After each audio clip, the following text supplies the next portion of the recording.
Hello, everybody, and welcome back to the Sloppy Lab.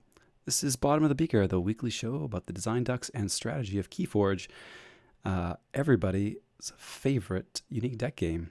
I'm JT Russell, and with me tonight is the man who says whether you've opened 1 or 34 or 57 displays of Grim Reminders, he's got the goods that you need for your pre-release preparedness. I am, of course, talking about QuickDraw 3457. Hey, QuickDraw, how are you doing? Good evening, happy Wednesday. Hope I have some insights for that. We'll see about that, though. Well, if you come up short, we can go to the. Oh God. I mean, the No. Beehawk, the man who lives his life by the mantra that second the best is indeed accurate. Yeah. Thank you for So, that. so what you're saying is that he's the B squad. B squad, but best squad. B squad, best squad. Yeah, right? B is best. Yeah. B is best. Any Beehawk, any how's it Life going? Aquatic fans? I saw it once a long ago, so I don't. I So enjoyed good. it. I don't know if I could call myself a fan in the like I've watched it X times fan sense. Yeah. I've Um, struggled to find the B squad gif from that movie, but it's a great one. I don't know. It's lost on me. Over the head. I'll look it up. I'll look it up. Okay. Cool. Share it later. Put in the What? show notes. Okay, so we need to make a channel on our Discord server called the show notes so we can actually drop stuff in there and then at least say it's in the show notes. I found out earlier today that I was neglectful in some show notes inclusions. Sorry, Murph. But we got it in there eventually. For all those people who refresh their podcast feeds, they got the updated show notes.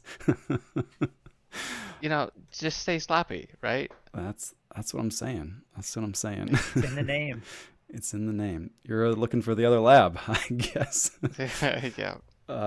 Cool. Well, we've got a exciting, I hope, topic in store for us this evening. I guess real quick before we get going, we are in the eye of the storm, as it were, between episodes discussing or debating topic on set rotation. So if you came here looking for that, we are in a regrouping phase. So we'll come back next week with a rebuttal on that. Look forward to that. But yeah, what are we talking about this evening, peeps? I'm going to just hand it over generally and let you both awkwardly decide who's going to I'm jump gonna in. hand it to B-Hawk since this was B-Hawk's suggestion this week. We are doing a Grim Reminders pre-release primer. So we're gonna prime you for this pre-release event that's coming up weekend of February 23rd, since the following weekend is the release weekend. But we thought it would be a great idea to share with you the insights that could maybe lead you to winning said pre-release. Get the word out, get out to your local game store, figure out if they're doing an event, and we're going to give you the tools that we think will help you take it down. And it's mostly just like a hype for the set, just like what's exciting about it, why go and play it. And I think overall, I we'll be able to hit a lot of notes that I think people will like to listen to.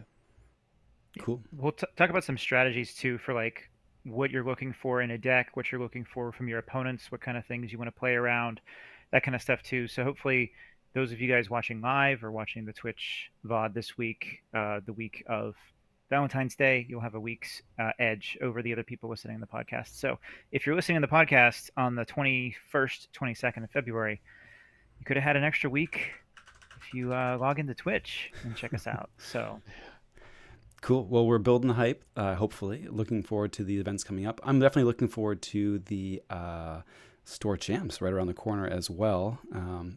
Second Act's been putting some together for our local game store. I'm very stoked for that. So yeah, should be also relevant for that, and then hopefully, some maybe sealed or Grim Reminder deck evaluation generally. Also worth mentioning too, a few other folks put out some relevant content if you are putting together a portfolio of resources for pre-release preparedness, right? The Help from Future Self folks just did a really cool episode on Grim Reminders impressions and things. Some of their most and least favorite, I guess you could say, cards in there too, which was fun to kind of see which ones I agreed with and didn't. And then also the Weekend Key Warriors just did an extended brain drain on Grim Reminders combos, which is worth a listen, absolutely. So check out those. There will be a link in the show notes. Oh, and I guess I should plug that we did our sloppy first impressions a few weeks ago too. That are worth checking out. Yeah. Yeah, I think we're hoping that this is a little bit more than a first impression. I think we've all played some games at this point. Took some lessons learned from that, I hope. And why don't we get into it then? So we want to start with kind of just the general question for us is like, how does this set differ from previous sets? And especially as you mentioned, Behawk, like in the context of the pre-release event, of a sealed event, you have closed lists, you can't always see what they have, and you also are going to be in a situation where you might be evaluating 2 or 3 decks to figure out which one you want to play. So, what's different this set? Well, one of the big things is the haunted mechanic, which is when you have 10 cards in your discard pile, you are haunted as a bull, as a state. You have the state of being haunted for effects on cards. In addition to that, there are discard pips. So just like Excuse the me. Wait, sorry, sorry. sorry, What did you say? sloppy pips. Okay, all right. Now I Get him know out what of you're here. saying. Sloppy pips. They are technically discard bonus icons, and they look like a little purple draw card icon, but with a minus instead of a plus. And this isn't making your opponent discard a card. This is when you play that card, you get to discard another card from your hand of any house, breaking the normal rule of only being able to discard cards of the house you chose. So that's really cool. It helps gain some different types of efficiency, helps feed into the haunted mechanic. And then there's also this other extra thing that Grim Reminders cards have, which is called Scrap. There are scrap abilities where when you discard this card, an extra little effect comes from it, and it can happen from a sloppy pip, or when you discard it naturally from your hand. And these resolve from the discard pile. So if they do something, I don't know if any do, they do something that depend on you being haunted, it itself could count towards you being haunted. Yeah. So there's all sorts of things that can happen around there. Overall, it's there's lots more than that, but do you guys have anything else you wanted to talk about? So Yeah, I just want to mention that, like, sorry, JT, we will kind of touch more on some of those quirky rulings, like you mentioned, with like technically the scrap effect resolves in the discard pile and how that might change things. So we're also going to take a few minutes tonight, at least, to talk about some of those rulings that you probably want to be aware of before you go into your event. Maybe you'll look like the rules lawyer if you tell your opponent that they're not allowed to take back all of their witches into hand after a board wipe with the witch queen out, things like that. We'll go over that in a bit. There are some little odd rulings that once you learn them, you're used to them, but it's good to know going into a pre-release event. Mm-hmm. Yeah. What else? What else does Grim Reminders have that separates it from other sets? Well, I don't know if this is the direction you were wanting to go immediately, but when I'm thinking about Grim Reminders sealed, I mean, maybe just generally, but how it relates to my deck selection if I'm in like a pick 1 of 3 scenario, or even like a sealed alliance scenario, right? Like I am approaching this set almost from like combo first as opposed to solid deck first mindset, right? So if I'm playing sealed Worlds Collide or Mass Mutation, I'm like, all right, let me find something with a good creature base, like a decent amount of creature control, healthy amount of pips. But as I've been playing Grim Reminders sealed games, or even just like picking decks out to start experimenting with and exploring, I'm like, let's go for those combos because they are abound and they are super juicy. Like the payoffs are there. The setups don't seem that daunting either, relative to maybe like AOA where, yeah, you've got some really rewarding payoffs, but you might have a little bit of a longer setup trail. You know. Yeah, that makes sense, especially like some of these key cheats that seem to Mm-hmm. be quite prevalent in this set. Might makes right suddenly feels like it is so right to be in this set. It is so nice. Like, Yeah, so many good cards to help with that setup. it So, really is. Might yeah. makes right and thing from the deep. Mm-hmm. Just make a key, one Yeah. creature. Oh man. Crazy things like that. I found that you did say that these are easier setups. Mm-hmm. I felt that I think in a sealed event, you're not going to have those cases where it's like everything's piece of cake. Like we've opened each at least 20, 30, 40 decks. I'm not sure how many you guys have at this point. Like there are some that I've really, really enjoyed playing that definitely have a longer like setup to go into it. And I can't just bank on the free ecto charge to win the game because I have to make two keys before then. So I do feel that there is some really nice, sort of long setups, but it's very much in your control. Whereas I felt in AOA it had the combos that might take a little bit longer to set up, but sometimes you didn't draw them in time or in the right order. I feel like in my games there's been a pretty good sweet spot with Grim Reminders of like, yes, just like be patient, adapt to what your opponent's trying to do, and maybe you have to switch your game plan. But I felt that some of the slower games have been the more enjoyable ones, where you're both looking at like a long-term game plan and how to get there. So I think in a sealed environment that might be more common. Yeah, that's fair. I think there's also like from a design perspective of the set, there's also these like little niche cards. Like every house has one. Like every house in this set has a key sheet.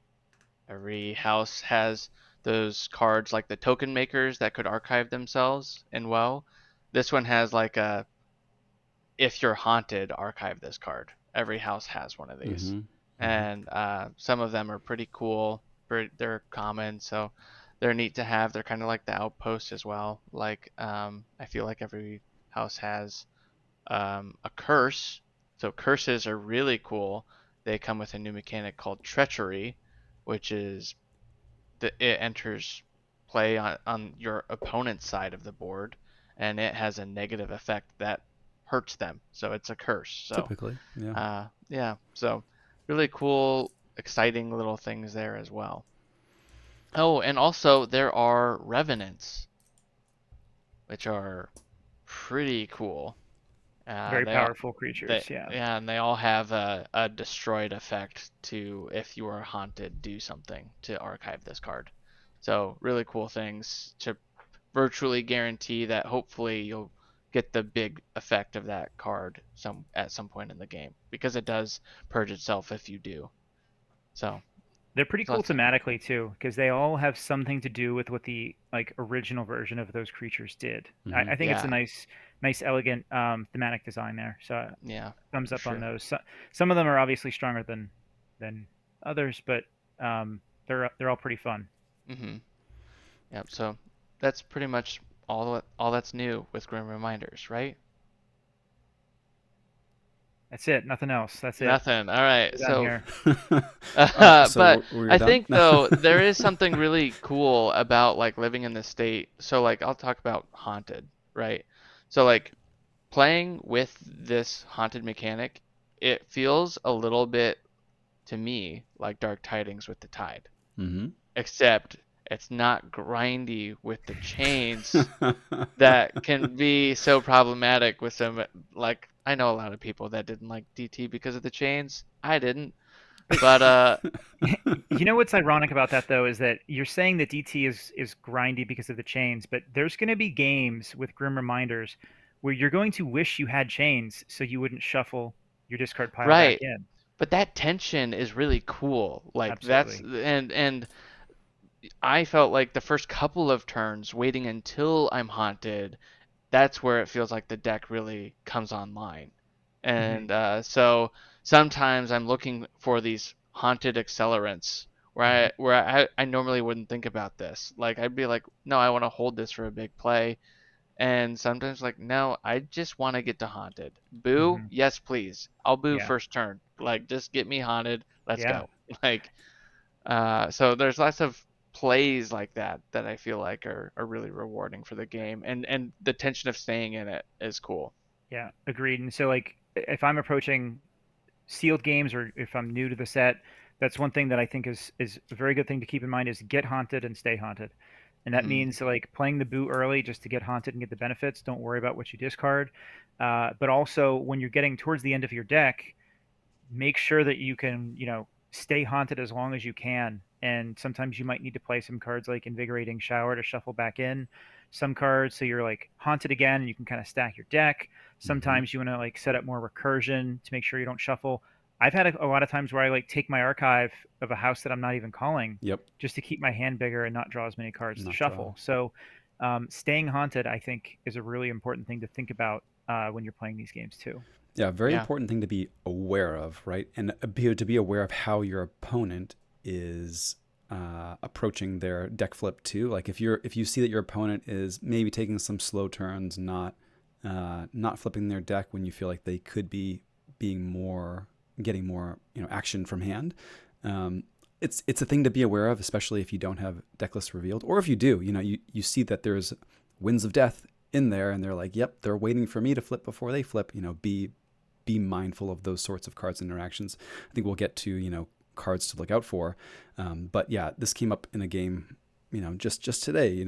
We're I was playing with Not Tonight, and we're like both getting to the end of our deck, and it's like, all right, now we do the like who's gonna blink, shuffle their deck, and you almost have this. It's a very similar tension to the Tide, Tide War, but it's like, okay, how can I keep uh, can I keep like outputting enough value to like be able to win without drawing more cards, and then without you like pulling away while I'm stuttering, sort of a thing. So it's very, very interesting tension. I'm enjoying Yeah, a lot. Yeah. that's definitely fun, especially because Haunted has a lot to do with some of the main key cheats in the set. So like the big elephant in the room being Ecto Charge, especially Mm. Hmm. considering its change in text in this set versus what it was as an anomaly in Winds of Exchange. Um, because it lets you forge at plus 20 current cost, -1 for every card in your discard pile, Hmm. which means if you got 25 cards in your discard pile, that's a free key because it also has a bonus amber. So Yeah. that's pretty nice. Yeah, and it's a Um, common card too. So if you are playing in a sealed and you see your opponent has Geistoid, you have to assume they have it. yeah, it's so common to have it. And then like also archiving effects, like what is it? Is it Mehmet It's that lets you Met Mehmet. archive in here on somewhere. play Lots and of these things. discard? Yeah. Oh, in here somewhere, so good. Oh man, love that card. Hmm. But yeah, just like, and also there's spooky charge, Yep. so that's good. It's a I key charge if you are haunted and you don't lose an amber for it when you play it, but you do shuffle your discard back into your deck. Which I is kind of a price, It really. very much It is, really yeah. is. Yeah. I I just did a found quick that. check. Yeah. Yeah. Go for it. Go ahead, JT. No, No, no, no. I no. was I've gonna. interrupted you too many times tonight already. I just did a quick check of my. So I've scanned what 13 decks in. Um, seven include Geistoid, and five of those seven have an Ecto Charge, Yeah. Wow. which seems above great. And I have actually at least one unscanned deck that I'm looking at right here, featuring Geistoid, including an Ecto Charge. So I'm like Hmm. 6 for 8 on Ecto Charges in Yeah. Geistoid decks. Is I don't know if I'm curious if folks who are kind of listening and following along, like, is that been your experience? I haven't actually checked like DOK. I know that's going to be the decks that folks have chosen to scan and see, oh, what's the initial rating, sort of a thing. So it might not be Yeah. totally accurate. It's not that high for me. I think you're slightly above average, Hmm. but only 8 decks, small sample size. Um, I was going to say that I have a number of decks that have Ecto Charge and Spooky Charge, and I'm learning that it's pretty much impossible to rely on both of them. Yeah. It's so hard to, stay haunted and get the free key with Ecto and then, still have enough amber later with the spooky charge. There's a lot your opponent can do to disrupt you. And so game planning around like playing both of those key cheats is probably not going to be wise. And so I think I might recommend like find your game plan of which one you think is going to fit better with how the game's progressing, and go with that. Try not to chain yourself with the spooky charge if you don't think that you're going to be able to get 6 and untamed turn to do that. Um, that's an interesting tension though. Like there's so many key cheats they actually get in each other's way. Yeah, and also there's a cool one that could interrupt you, like Art Project. Like let's say you're waiting to do your big ecto charge, and now this isn't really a key cheat, but it's the opposite, right? So Art Project, which is unforge an opponent's key, if you do purge Art Project and your opponent draws 10 cards. So you draw 10 cards and maybe force yourself to flip. So Hmm. then True. Yeah. that could interrupt your ecto charge and Yeah. um Um, Equidon does have a lot of cards to make your opponent draw cards. Usually that's mhm. out of their control, and so that's one thing to keep in mind if you're trying to keep them unhaunted as well. As Equidon has some decent card abilities to do that, and if your opponent has Equidon, maybe be careful about leaving your deck empty and assuming that you'll be haunted the next turn, because that's taking a risk right there. Mm. So you're thinking, so, against an unknown deck list, you've got 9 cards in discard. Maybe hold the boo for next turn if you've got Ecto Charge. I mean, I guess not if you have Ecto Charge in hand. You just play both. But yeah, don't be caught off guard necessarily, or at least know that it's a risk that they might have the tutor Mhm. or the belligerent guard or something to give you that one draw to Yeah, flip your deck. exactly. So like Hmm. instead of drawing just enough to keep your deck empty, maybe keep 1 or 2 in there, Hmm. just so that if they have the tutor or the belligerent guard, that you can still stay there. Interesting. Right. Interesting. Yeah. Yeah, and I feel like what came back for Unfathomable? Oh, it's the Dark Discovery. Um, Yeah. that is back. Forging an Alliance in Star Alliance, and then there's Key Hmm. Abduction in Mars. But Yep. Mars has a lot of tech with Key Abduction, like target Yinxidal, Yinxidal, I will try to correct you. Yinxidal.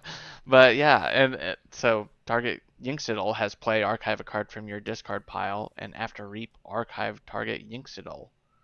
And so you can play Key Abduction, get it back, play it, archive Key Abduction. Like, man. Yeah. Yeah, Uh, there's some crazy stuff there. I think it's worth noting that the key cheats in Brobnar, Unfathomable, and Star Alliance are all rares. Mm. So if oh you see your yeah, opponent playing those houses, yeah, they could have a key cheat, but they're a little bit less likely in a sealed game to have a key cheat in those houses. yeah. Mars is uncommon, Yeah, and the but key abduction is, I would say, in sealed, it's definitely harder to pull off than the ecto charge and probably even the spooky charge. There's definitely ways to do it. There's lots of archiving the set. If your opponent has Geistoid, there's going to be an especially high number of archiving probably. So hmm Geistoid with key abduction is something to look out for, I'd say. Yep. yeah, Um, and just to clarify, like Behawk, you said that every house has a key cheat, and we are including in that the time walk cards. So the Equidon and the Equidon, what's it called? Tachyon Manifold, Hmm. where it's an yeah, artifact where you take an action, take an extra turn, and your opponent draws 10 cards, I believe. yeah, It's essentially a key cheat. So when we say Equidon has a key cheat, that's what we're referring to. Um, yep, and Geistwood also has another time walk. So if you count that, Geistwood actually has 2 key cheats if you can pull off the clocks as well as the Ecto Charge. yep, I've had I've had decent. I've played the clocks deck a few times, and the clocks themselves have actually been played very well, though very often are clocking themselves out on the same turn that they're played, and so I'm not often having lots of board presence to reap with on the turn when Hmm. um, I'm getting to take an extra turn, which is interesting, right? Because I'm going into Geistoid, maybe playing out a bunch of clocks from archives, having just archived them with TikToks, right? But then not doing much that turn other than archiving more plus taking an extra turn, which is cool because you set up an excellent next turn. But I'm not very often in a situation where I'm going to forge at the start of that next turn. This I've found so far. Yeah. yeah. Let's. That one's tricky. It doesn't feel like Mhm. that extra turn with the clocks is getting you much advantage. It's maybe you have Cease Forge out. or something, and it gives you the extra clock. But I don't know. It just feels I, like it's a lot of fiddling to get it the is a lot of effect. fiddling.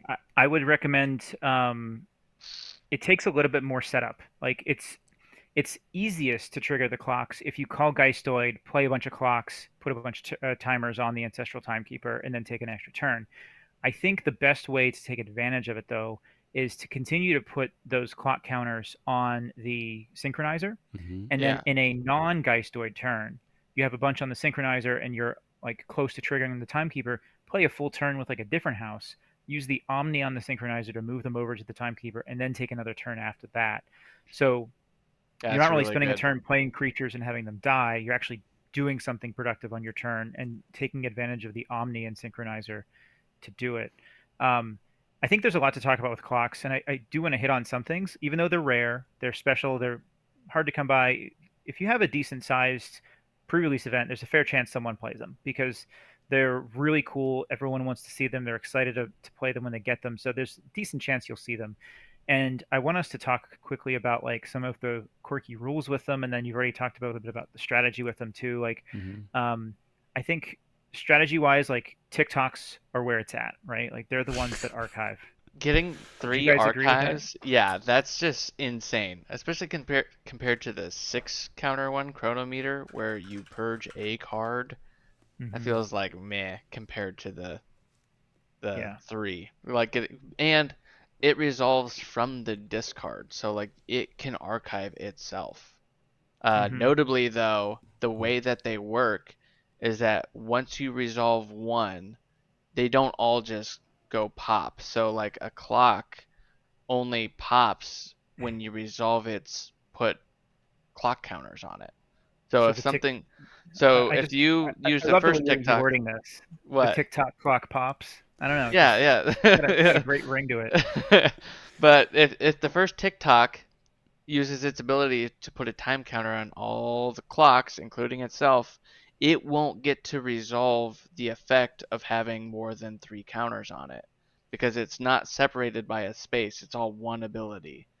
So Mhm. you can have a situation where you have a TikTok with 4 time counters on it, and it sticks around until next turn when it goes to put a time counter on it. Hmm. And you can Yeah. have them resolve in any order.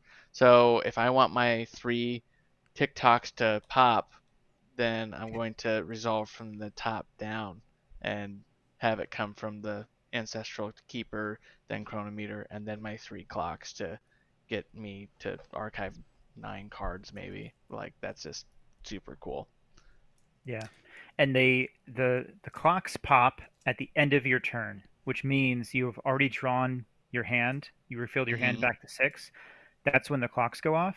So if you decide to archive, because the TikTok allows you to archive from hand or discard pile.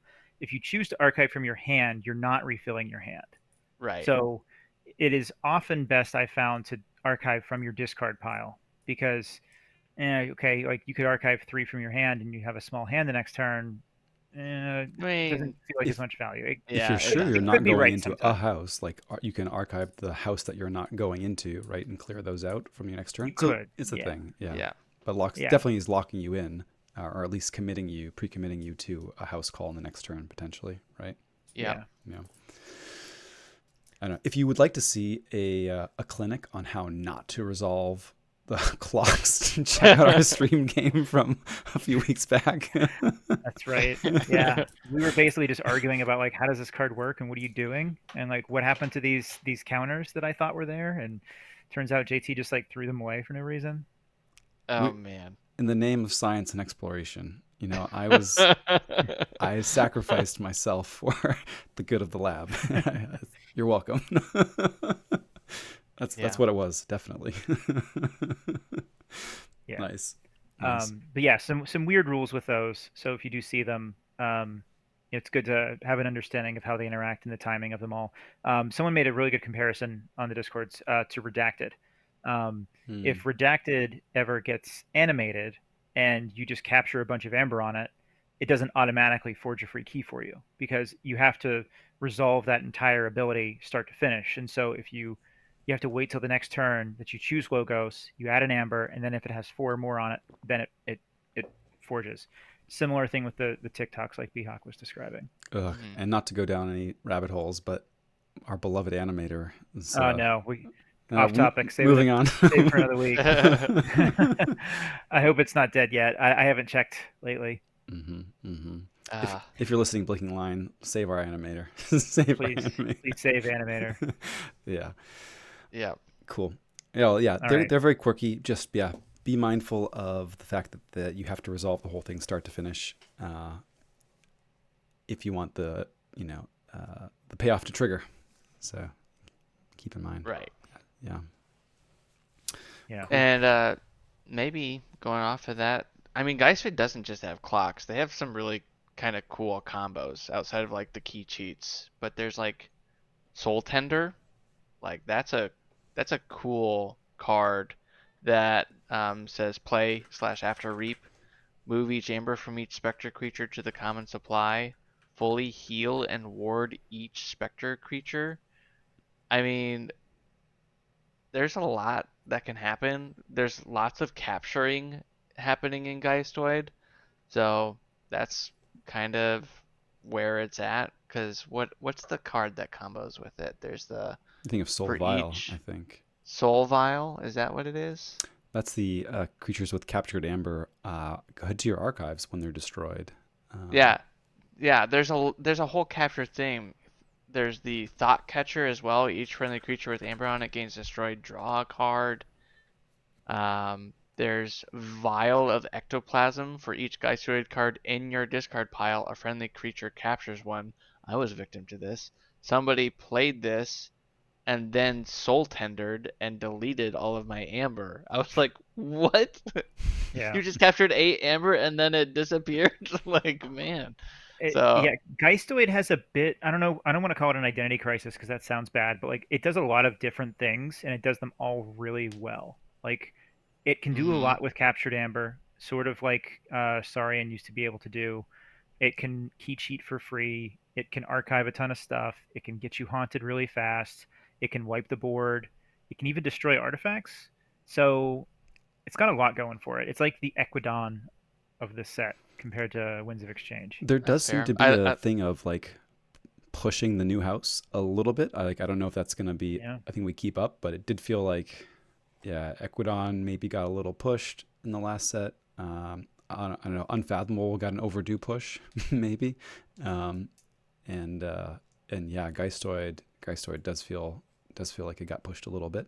I mean, not knocking on that, but I mean, I think we'll I see a lot of mean, folks. they gave it like a one-sided annihilation ritual in the form of Cursed Tomb. Yeah. Like, each creature with no amber on it gains destroyed, purge this creature, and all of the Geisters are like, well, I got amber, I'm fine. You don't? Oh, let me Winds of Death. Like, Yeah. man. Yeah. Winds of Death also is super cool. That's like such a cool board wipe. So Ectocharge is probably the one you hear about. That's the splashy one that gets you free keys. But I think Winds of Death might be my like card to watch out for in like a hidden decklist environment. Like that's the like don't get blown out by Winds of Death. It sets up an awful lot, right? It's yeah, super potent. Can function as a reasonable board wipe or combo enabler. Yeah. Yeah, and so Winds of Death says play each player archives each creature from their discard pile. Hmm. Destroy each creature. So you archive first and then destroy everything. And I had somebody that played me. They had 3 copies of Winds of Death. So and it's chainless. They had a bigger board than me. They also had just played like 2 boos and had like a deep discard pile. And it's Yep. just like turn 3. I'm like, what are you doing? Like, you have your entire deck in your archives, and I'm just trying to catch up here. Like, Yep. man, it's such a cool card, and it just Yeah. plays so well with every other thing in this house. It's just neat to see. But Yeah. I mean, they're not the only ones with combo game because Mars has one of the coolest combos. Just that Mars. Yeah. creature. Mars Yeah. is still, as I think I described it earlier, is the king of combos still. Like everyone's always loved Mars for the combos that it could pull off, especially Jenka. Battle Fleet Key Abduction as well. But Mars still has like tons of great combos this set, largely creature based, largely centered around Ironix Rebel, um, Dr. X, Dr. Xyloxyl for X, and Zip the Implanter. Like those are reasonable combos that you're going to see. I think if I'm not mistaken, Dr. X is a common, and Ironix Rebel is a common. Zip the Implanter is an uncommon. So like all in all, like having all three of them is a little probably rare, I'd call it. But having the two commons, Dr. X and Ironix Rebel, is very easy to do. And so Dr. X says that when he reaps, you can play a Mars creature from your discard pile and ready it. And so if you have the Ironix Rebel in your discard pile, you will ready the Rebel, you will ready Xyloxyl Frex. You can kill the Rebel by fighting or doing something else, or if you have Zip the Implanter, which will kill it, Mm-hmm. you can reap with the Xyloxyl Frex and do it all over again. So like easy ways to gain 6 amber, maybe more, just from a couple Mars cards like that. Yeah, if you have zip out as well, oh man, you just take all of their board Mm-hmm. over and then you destroy the rebel to just keep doing it. You got Yeah. implanter next to the xyloxyl frex. Like that's cool. That's like Yeah. really cool Your rule of to 6 see. all of your Mars cards that turn. Yeah. And not only that, so you've gained 12 amber and you've taken control of their board, like 6 Mm-hmm. creatures on their Yeah. side. And the funny thing is, you would actually have the opportunity to reap with the Rebel if you want as well, but it would actually slow you down because you would not be able to play it again after you Right. play Yeah. a 3 and reap with 3. So Yeah. hopefully you bring your dice for counting rule of 6 at your pre-release event. Yeah. Oof. Man. I know the keyword folks were hot on this one too. Do you guys have a favorite combo right now? Because I don't think they actually mentioned the combo I'm most excited for, and I'm not gonna like go into like 3 or 4 card combos. I think I could guess quick draws, but I don't know for you, B-Hawk. Do you have a favorite combo? Rot Feast with Amber Storm. Rot Feast Amber Storm is a good one. That's a good one. Yeah. Rot Feast being uncommon and then Amber Storm being common, it just means that you're like if your opponent has 6 creatures and you have 6 amber, you've doubled your amber. You're like that's just insane. If you can also combo it with something like Soul Bomb from Brobnar Mm-hmm. to then deal 4 damage to every creature. Rafi says for the remainder of the turn, gain 1 each time a creature is dealt damage. That includes your own. So if you have any untamed guys that also want to fight, you're getting 2 amber for each fight. Like 1 for your creature taking damage, 1 for theirs. And that's just like a huge burst. That means if I have a key cheat, it's guaranteed happening. Like that just is insane. So Rot Feast has been like Yeah. feast or famine for me. I feel like I either have it in hand and I'm like, well, maybe I can get 1 with the fight somewhere, or I'm like, yeah, there's the Amber Storm, or there's a Soul Bomb, or there's the like common cold, and like, all right, here we go. Can you stop me from forging 3 keys in a row with the like 15 I just gained? Is how it plays out. Yeah. Were you gonna say quick draw? You've got a combo for us that you see your I don't favorite. actually know if I have a combo, so I'm really interested to hear what you think my I will favorite tell you combo your is. favorite But combo. Yeah. in 1 second, so talking about the Rot Feast and Amber Storm, this is another ruling that kind of came up a lot. It was if you deal a bunch of damage to 1 creature, you don't gain amber for each damage you deal to that creature, right? Like right. you have to deal damage to different creatures in order to gain that. So Yeah. like So no, Rotfi says each time a creature is dealt damage. yeah. And Amber Storm, for each amber in your pool, deal 1 damage to an enemy creature. So that's multiple instances of damage. So it's multiple instances of damage, but it's only dealt at 1 time. So the way it works is it stacks up as pending damage, right? And then it gets applied as damage once. So you have like 5 damage that gets marked as pending, and then the creature is actually dealt that 5 damage once it's finally, I'm not sure the right word, but resolved, let's say. So you'd only get 1 from the Rot Feast in that case. Yeah, and if I'm not mistaken, you would not gain amber if you're popping a ward. You would not gain amber if you're hitting armor. If it's prevented. Yep. Armor is it's ward, then armor. Mm-hmm. Yes. Yeah. Okay. Well then, I recommend everyone play the Common Cold with your uh, Rod Feast instead. Yeah, yeah. Um, so I It's guess okay. Favorite combo. I'm more interested in hearing what JT thinks is than I am of like actually naming my favorite combo. Um, Well, there are so I'm just two. gonna let you.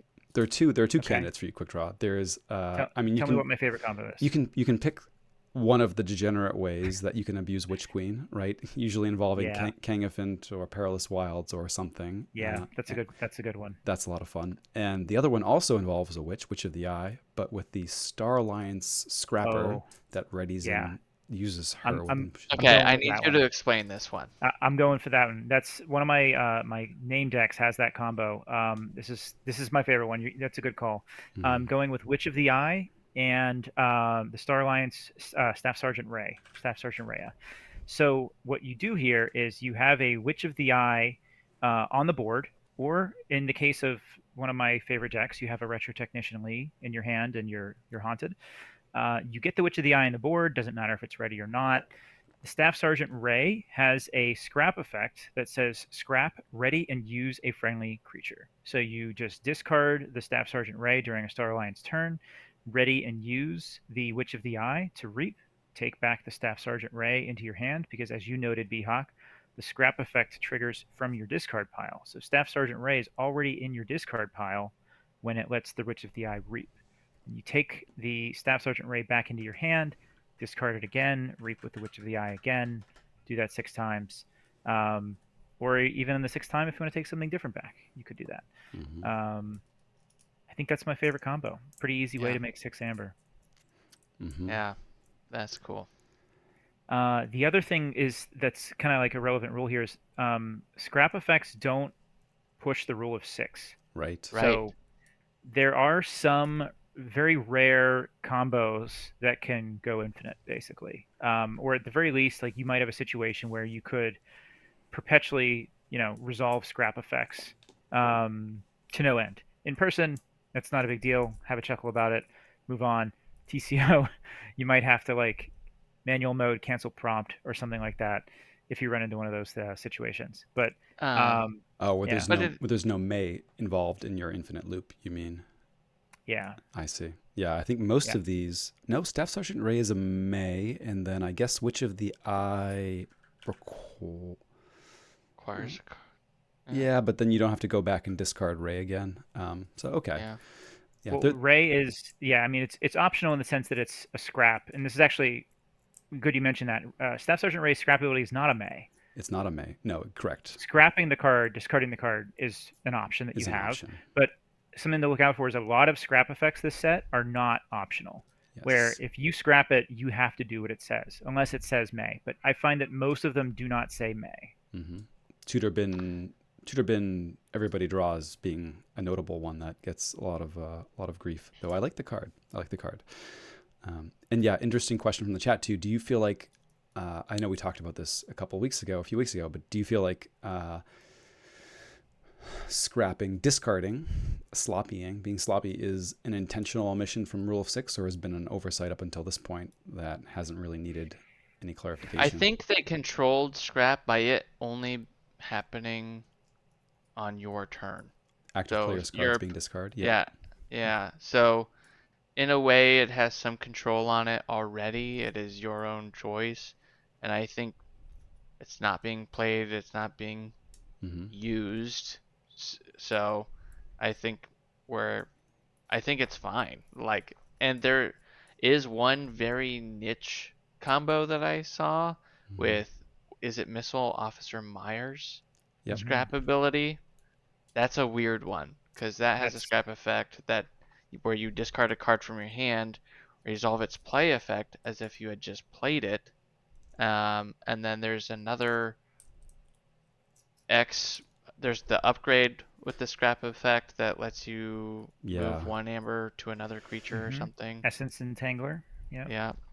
And then there's the one that lets you, as a scrap effect, get cards back, Right. right? I have this in Well, a deck actually. It's got Rhea, um, uh, not finished with you. Is that the right one? Anyway, it has an infinite combo, a legitimate infinite combo that's not hampered by rule of six. That can gain marginal benefit under certain conditions, but not like put you in like a oh my gosh I win necessarily. Look Yeah. What I Found is the name you're Look thinking what I of, I found. think. Thank you. And yeah, if you add a couple extra cards in there, you can get to something that's even sillier, right? Like Missile Officer Myers, or maybe butchering the name, with multi-dimensional rift that lets you Ah, Re- Rescue. rescue. rescue. Thank you, Which- MDR. But that one has, oh, but that would purge multi-dimensional rescue. It doesn't, I believe, because it's already back in your hand in a hidden zone where it won't be able to get purged. It Right. could be, I don't know, Keyforge is a little bit weird about tracking things in hidden zones. I feel like there are Right. some situations where it's happy to track things in hidden zones and others where it's not. I could be wrong about that. That's actually going to be a good one for an Ask a Judge segment, perhaps, if it's not been covered already. But yeah, there are a couple of things like that, and there are a couple of things where you're like, just trust me. I forget what the situation Oh, was. yeah. Yeah. Well, so multi-dimensional rescue does have a period, which means it's already in your hand Mm-hmm. for the Because remainder of your turn. you're choosing that as the action card to take back to your hand, Yes. right? But So then, yeah. Huh. Okay. And this one, normally it wouldn't be able to do that because if this was played normally, it's in between zones, so it can't target itself. Mm-hmm. But right. because you're using an external play effect to archive it, ah, okay. Yeah. Yeah, it's if I had to say that the scrap going infinite was intentional or not, I would say Missile Officer Myers is going to break it. If anything is, it's going to be Missile Officer Myers. There's, I think, a lot of potential out there for insane, weird combos, especially if you consider potential Mavericks. I think if I were a betting man, I would say eventually there will be some sort of errata issued regarding Missile Officer Myers. Yeah, I think I'm not worried about it right now. I think that's like, hey, there's a couple Hmm. quirky things that can happen. You need a couple Yeah. rares, possibly same house Hmm. even. That makes it even more difficult for alliance shenanigans if that's a concern. I think this was brought up in the chat too. I think if there is a reason for like rules changes to step in, it might be because like, do we want the doors for this sort of like rule sniping to be in place? I don't know. There are feel bads for that and kind of like things that go along with it. But I think right now the surface area is small enough where, yeah, we can celebrate the cool, quirky things when it happens. And I don't think it's kind of at problematic levels yet. Yeah. Um, I mean, I could see an errata for multi-dimensional rescue being like return one other card of each type. mm, That way it couldn't target itself even if you're resolving its play effect externally. Maybe. Yeah, could be interesting. Yeah. But yeah, that's a quirky one. That's very quirky. Uh, I guess when it comes to playing it at a pre-release event, just don't be a dick. Don't Okay? be Good. number one rule. Don't be a jerk. Yeah. Yeah, Yeah. Yeah. yeah. When you guys mentioned the hidden zones and purging, and it's worth mentioning another ruling that I came across that I realized, oh, this doesn't work how I want it to, with some Mars cards, and that was a deck that I opened with Curse of Disappearances and Crop Circles. Curse of Disappearances is one of those curses that Behawk mentioned that has treachery, which is a keyword new to this set. It will enter play under your opponent's control, and Curse of Disappearances says, um, at the end of your turn, meaning your opponent's, if you played this card, put a friendly creature into your opponent's archives. If that card leaves their archives, put it into owner's hand instead. And so that last sentence is the important part. Crop Circles is a action. I happened to open a deck with both of these cards, and I got really excited for a minute. Crop Circle says, and as an action, play a non-Mars creature captures one from its own side. You may purge any number of cards from your archives. The same creature captures an additional one from its own side for each card purged this way. So I thought, super cool. I can just disappearance all of my opponent's creatures and then purge all of them and make them have a creature capture a bunch from their own side, and I purge their creatures.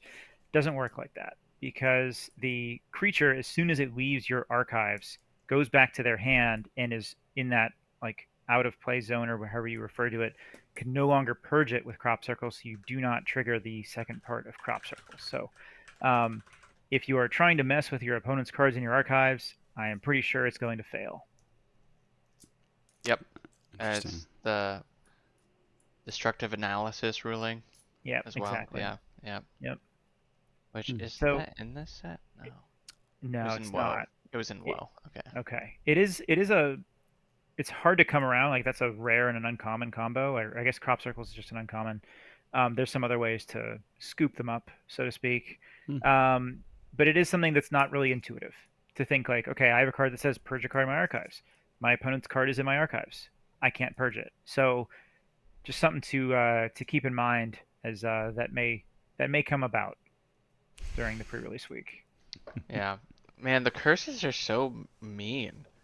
You Curse know, of Cowardice, yeah, I'm just there's some looking at mean some of ones. them. There's some That's mean ones. like, I mean, think about Gambling Den and think about playing that at the beginning of every turn and be like, man, I just lost 2 amber for I had no control over that, it felt like sometimes.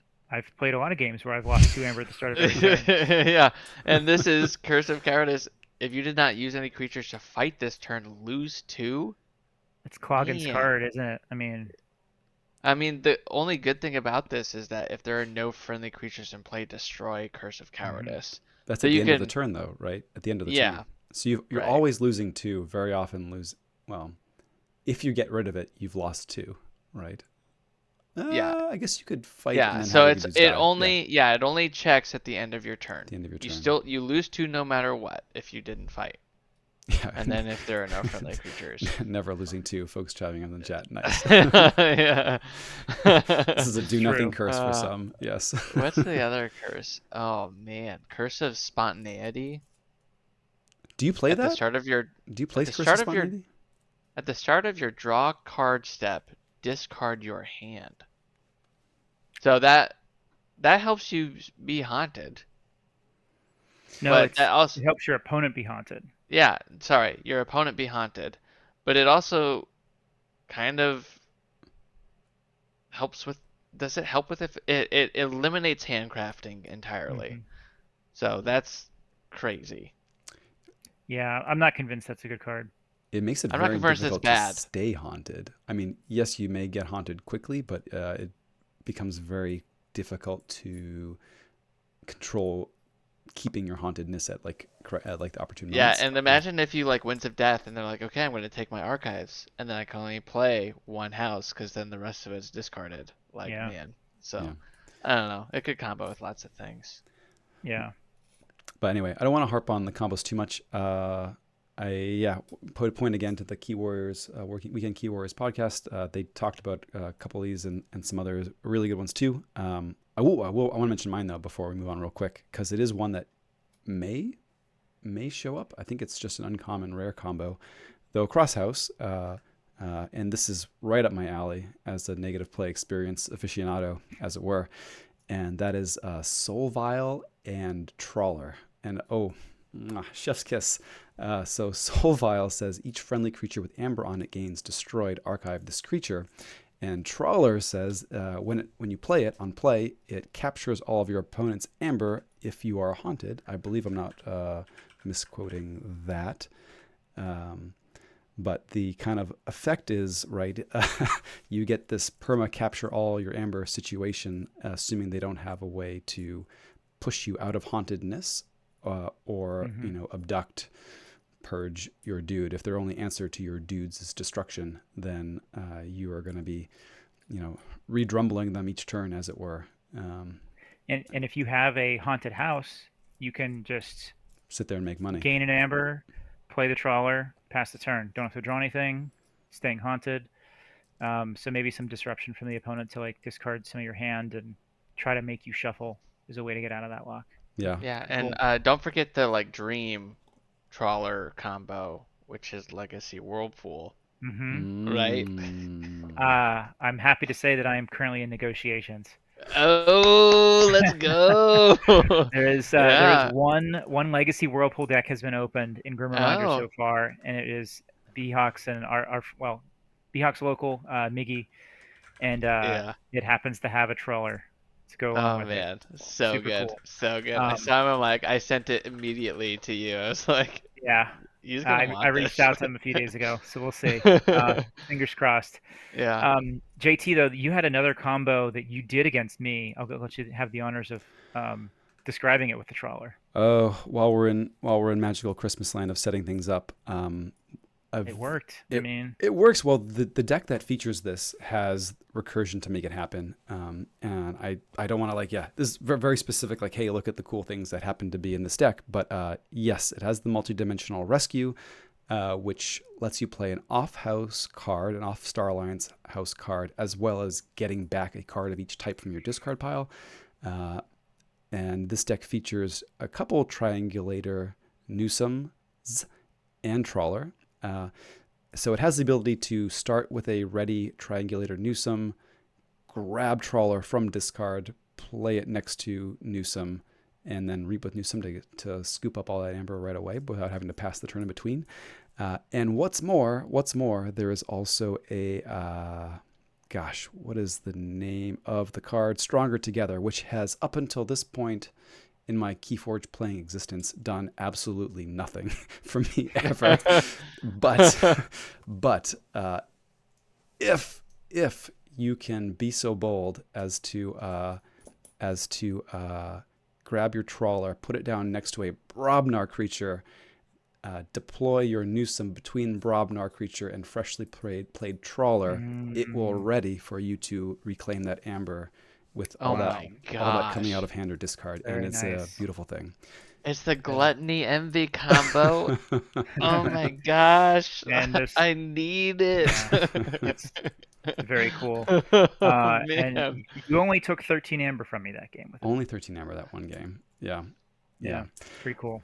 Cool. Oh wow. So that's, yeah, magical Christmas land of combos. It lined up very Yeah. nicely. Yeah. Yeah. But Um, yeah. all right. Well, we're talking about trawler. Let's. There is something that I did want to go over, and this was the spreadsheet that I kind of made earlier today, Mm-hmm. and I shared it in our Discord. So if you're in the Discord, you already got to see it. A little sneak preview at it. JT had it up on stream here a minute ago, but basically, I just kind of recreated a spreadsheet that I had made years ago when I was starting to learn the game, try to get better at Archon card reading and sealed play. And I just kind of like created these different categories of things that I wanted to see, like, or out of a deck. If it's something that I opened, or maybe if I'm playing in a sealed event, I want to have a good understanding of like what am I up against if I face this house. I cared about things like board wipes, like artifact control, like scaling amber control, like key cheats, and so I made this, very colorful, obnoxiously colorful, I would say, spreadsheet. And the colors just kind of like correspond to the house. And so the purpose for me making this was so that I could look at this at a glance and more quickly learn which houses have which types of cards that I'm generally looking for. And so I'm going to talk, since we're talking about Trawler, I'm going to talk about the scaling A column, which is the second column in the sheet. And I just kind of put a list of all the scaling A cards that exist in this set. And I believe there's only four. And they are Burn the Stockpile, Forge Master Og, Memorialize the Fallen, and Trawler. So Mm-hmm. that is just three Oh, Brobnar. Do you have another one? Did I miss one? Veil of Ectoplasm, or whatever it's called. The one that scales for Geisoid cards in your discard pile. That's so Veil of Ectoplasm. For each Geistoid card in your discard pile, a friendly creature captures one. Is Uh, capture? yeah, No. I could kind of see that. Trawler Okay, captures. that's fair. We can add Yeah. that. Okay. I'll add it for you. It scales, Okay. but that's like, Thanks. it's a small M. You know what I mean? Yeah, So. yeah. It's a small M. Yeah. One of the one of the things that I kind of like when I originally made this years ago, it was really about um, cards that affect me specifically if I go over six. And that's kind of evolved in Keyforge lingo to be like scaling amber control. And so, in that regard, like Veil of Ectoplasm is not exactly Oh, the sure. same Okay. thing. Yeah, I put yeah. it there for you, B-Hawk. We love you. It's okay. In It But scales. what this does for me though, it's like if I learn this for Grim Reminders, I just know looking at this that if my opponent doesn't have Brobnar and they don't have Unfathomable, they probably don't have any way to like really make me pay for going to like 10, 12 amber, right? Like, No, though this set does speak more to the. I mean, who's saying check in 2024? is I what I'm do. getting at. Is with all the key cheats running around. I mean, you're just gonna forge like, Yeah, yeah, just yeah, slam that down. So, yeah. but yeah, I get that. That's a useful metric. Yeah, so I learned a lot from this. I actually have a similar sheet that I kept up to date only through Worlds Collide. Never really kept it up to date after that. But it was a nice tool for me to like look at this and like you look at what cards can steal in the next column, and you see that there's like lots of orange there, which is what I put for Equidon. So like Equidon has a ton of steal. So if you're Hmm. playing in a sealed event and you see your opponent has Equidon, be ready to have your Amber stolen. Not quite on the level of Shadows earlier, but there's a lot of stuff like Permanent Record steals two, Oh my Generous Offer gosh. steals two, you know, out negotiate often one, sometimes two. There's so many things in here that can steal from Equidon. Other houses have a little bit, and so kind of like just making this to me makes it easier to see like, okay, the only Mars card that can steal in the set is Psychic Network, and the only Brobnar is Igon the Terrible, which is a rare. So just kind of having an understanding of the house identities and what you're facing. Um, I think this to me was a helpful tool for learning. House identity Yeah. is like kind of what hits it for me. I mean, yes, the individual cards here very, very cool to like dig into. But even if you just kind of like take a step back, like let your eyes blur. I like that you have sort of a heat map of like where these effects fall across the houses in the set, right? Like before looking at this, I would probably not have said, "Oh yeah, Equidon is where all the stealing is in Grim Reminders." I'm not sure I would have said that. Also, like every house has a key cheat. Every house has some form of artifact control. Like I like didn't hit me until looking at this, and I was like, "Oh, I guess every house does have some form of artifact control," which is just huge, huge boon. I don't know Yeah. rarity. I haven't looked so close into rarity for every one of the columns. A lot of them are rare. Yeah. Like Mhm. the big one and barehanded are both rare.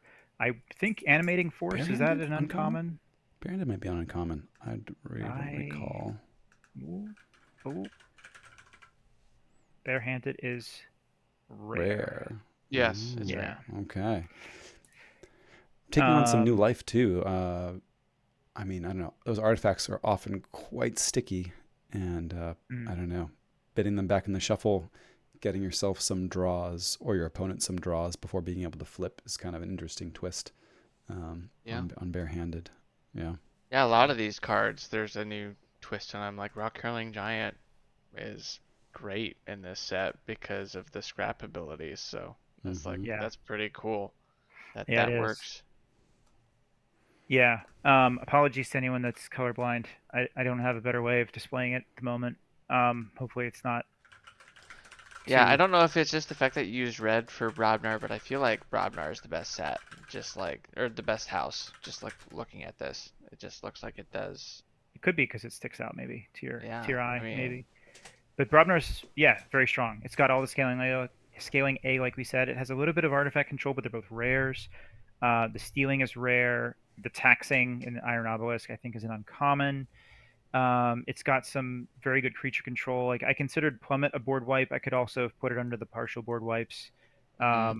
I did double list Earthshaker. Little sloppiness here today. Kind of put it together, but yeah, I do agree that Brobner's got a lot going on. Um, in this set. It's kind of versatile. Yeah. I kept a few things on here that didn't actually have a ton in there because I do think that they're still important. Like Archive Hate used to have a lot more cards that were Archive Hate. This set there was just Cultural Exchange, the rare Star Alliance action. So if you're playing a Geistoid and trying to archive a ton of stuff, you don't really have that much to worry about. If they're not playing Star Alliance, you don't have anything to worry about. And then anti-steal is another interesting one. There is no anti-steal that I could find in this set. Nothing like a discombobulator or oppose pixies or anything like that that like says that you can't steal or something like that. There's nothing in this set. So if you have an Equidon with steal, you are probably good to go. Yeah. Interesting I too mean, how permanent record is insane, Yeah, especially in sealed. Like, just being able to exhaust a creature to steal two, man. yeah, agreed. it's good. I'd be a good discussion as to whether or not it's just better than generous offer. I feel like the requirement to have a ready creature is a little bit trickier than folks will want to like give it credit for. Though in sealed for sure, you're gonna have duders just hanging around, ready to get exhausted to a off house. But from hand on an empty board, you're not stealing. With Also, think of the life trade secrets has in a set with Winds of Death. Oh man. Yeah. I just archive all your Equidon next turn, trade secrets it all away. It's gotten some new life for sure. I think we played some games the other day, Quick Draw, with a triple trade secrets deck of mine that also featured double Winds of Death. And I had opened this deck initially being like, all right, triple trade secrets, like womp womp. But it was good. It was if not good, it was fine. At least fine. I thought it was good. I mean, that was the game that you had 2 keys and 6 amber on turn 5, wasn't it? And then lost. Yes. It's okay. It's all right. You know, Can't win them all. Can't win them all. Yeah. But that was a great game. That was a fun game. I'm noticing now too for this Belligerent Guard and Permanent Record is good. Yeah. Mm-hmm. I'm noticing now too for this spreadsheet Quick Draw. I think you probably put it together initially way back in the day as like things to watch out for, right? Like what to scan, what to look for when you're scanning an Archon card. I'd be curious too to look at stuff like how many cards do archiving. And where those fall. Yeah. I think you'd see a lot, the things that are proactively good and kind of how that's shifted set over set. I do feel like, there's a lot of archiving maybe in Geistoids, certainly some in Mars. And then other than that, I don't know that I've experienced a ton, Revenants aside, right? So I don't know, interesting to see how some of these I things agree with shift. that. Like as a good exercise, like you can take something like this and adapt it for the things that you're interested in seeing about, like, and having an understanding of like which houses actually have archiving the set, or if you like, I had a few things on here that are so bizarre, like target flank and target non-flank. Like it used to be that there were a lot of cards that was like, deal 4 damage to a flank creature, and I wanted to know about those cards so that if I had a witch, I try to keep it off the flank if I see my opponent has the silent dagger, something like that. Right. It was so useful for me to like, that was like kind of a weird niche thing, like target flank. You don't really think much about it, but it helped me become a better player just by understanding the interactions and like how to play things and where to play them and what I'm looking for from my opponents. Yeah, no, seeing this and seeing you today, I can see how you got here. Yeah, you're like quick draw. Sly. Quick draw. Where's the column for once my creature is in descending order from left to right? It's just a rule. Like if anyone watches me play anymore, even if there's no whirlpool in sight, I'm still capturing the amber on the right creature. It's just instinct. I can't do anything about it. Yeah. One of these days, they're gonna print a reverse infighting, and it's just gonna. I will wipe your board every single time. It's gonna be great. They should make a Southern Hemisphere whirlpool where it's the exact same card, but it goes the other way, just to mess with people. Yeah. That'd be cool. I like it. Cool. Well, we're going long. I mean, I don't know. Is there something we should end on quick? Like maybe the number one thing to be on the lookout for, or I don't know, your top pick or something.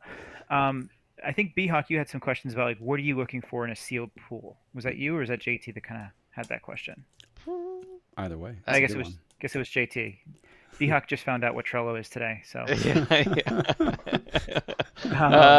think that's a good question. I think that's a good thing to kind of to end on if you guys agree with that. Like what are you looking for in your 3 decks that you open for a pre-release or for a store championship?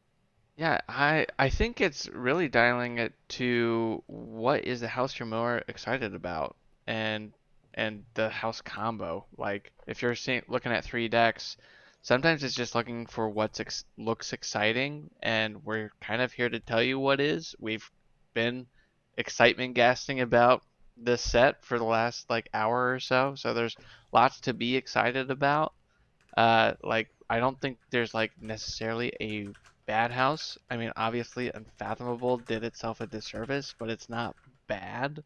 But it's also like it's not token spam. So like you're leaving the days of like just getting out spammed from tokens behind when you're entering Grim Reminders. It's a return to Keyforge of old.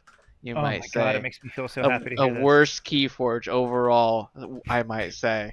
But there's there's certain commons that are just good, like the steel stuff, the discard manipulation, and the Geistoids. Of course, there's a new shiny toy. You're gonna want to play with Geistoid because everybody wants to. It's gonna be fun.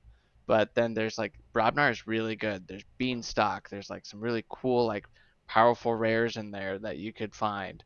Brick Nasty is back with a vengeance. Like might makes right. Like see if you can make some key cheats work. Be aware of creature control, but it's gonna be a lot of dealing with being haunted and working with that. So you're not gonna be worrying about token spam quite as much. Well, not at all if you're playing sealed. Yeah, yeah. But that whole mentality of, oh, I need to have more C, more Yeah, C, more C, exactly. that's kind of gone for this set. Yeah, So I agree. I don't think board wipes are king anymore. Not in a sealed environment. Agreed. Yeah. Older sets, I would definitely count pips. If I'm opening 3 decks to play one, I'm counting pips. Is like one of the first things I do.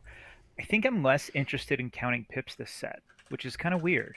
Like, there's a lot of ways to make amber in this set without just the bonus amber.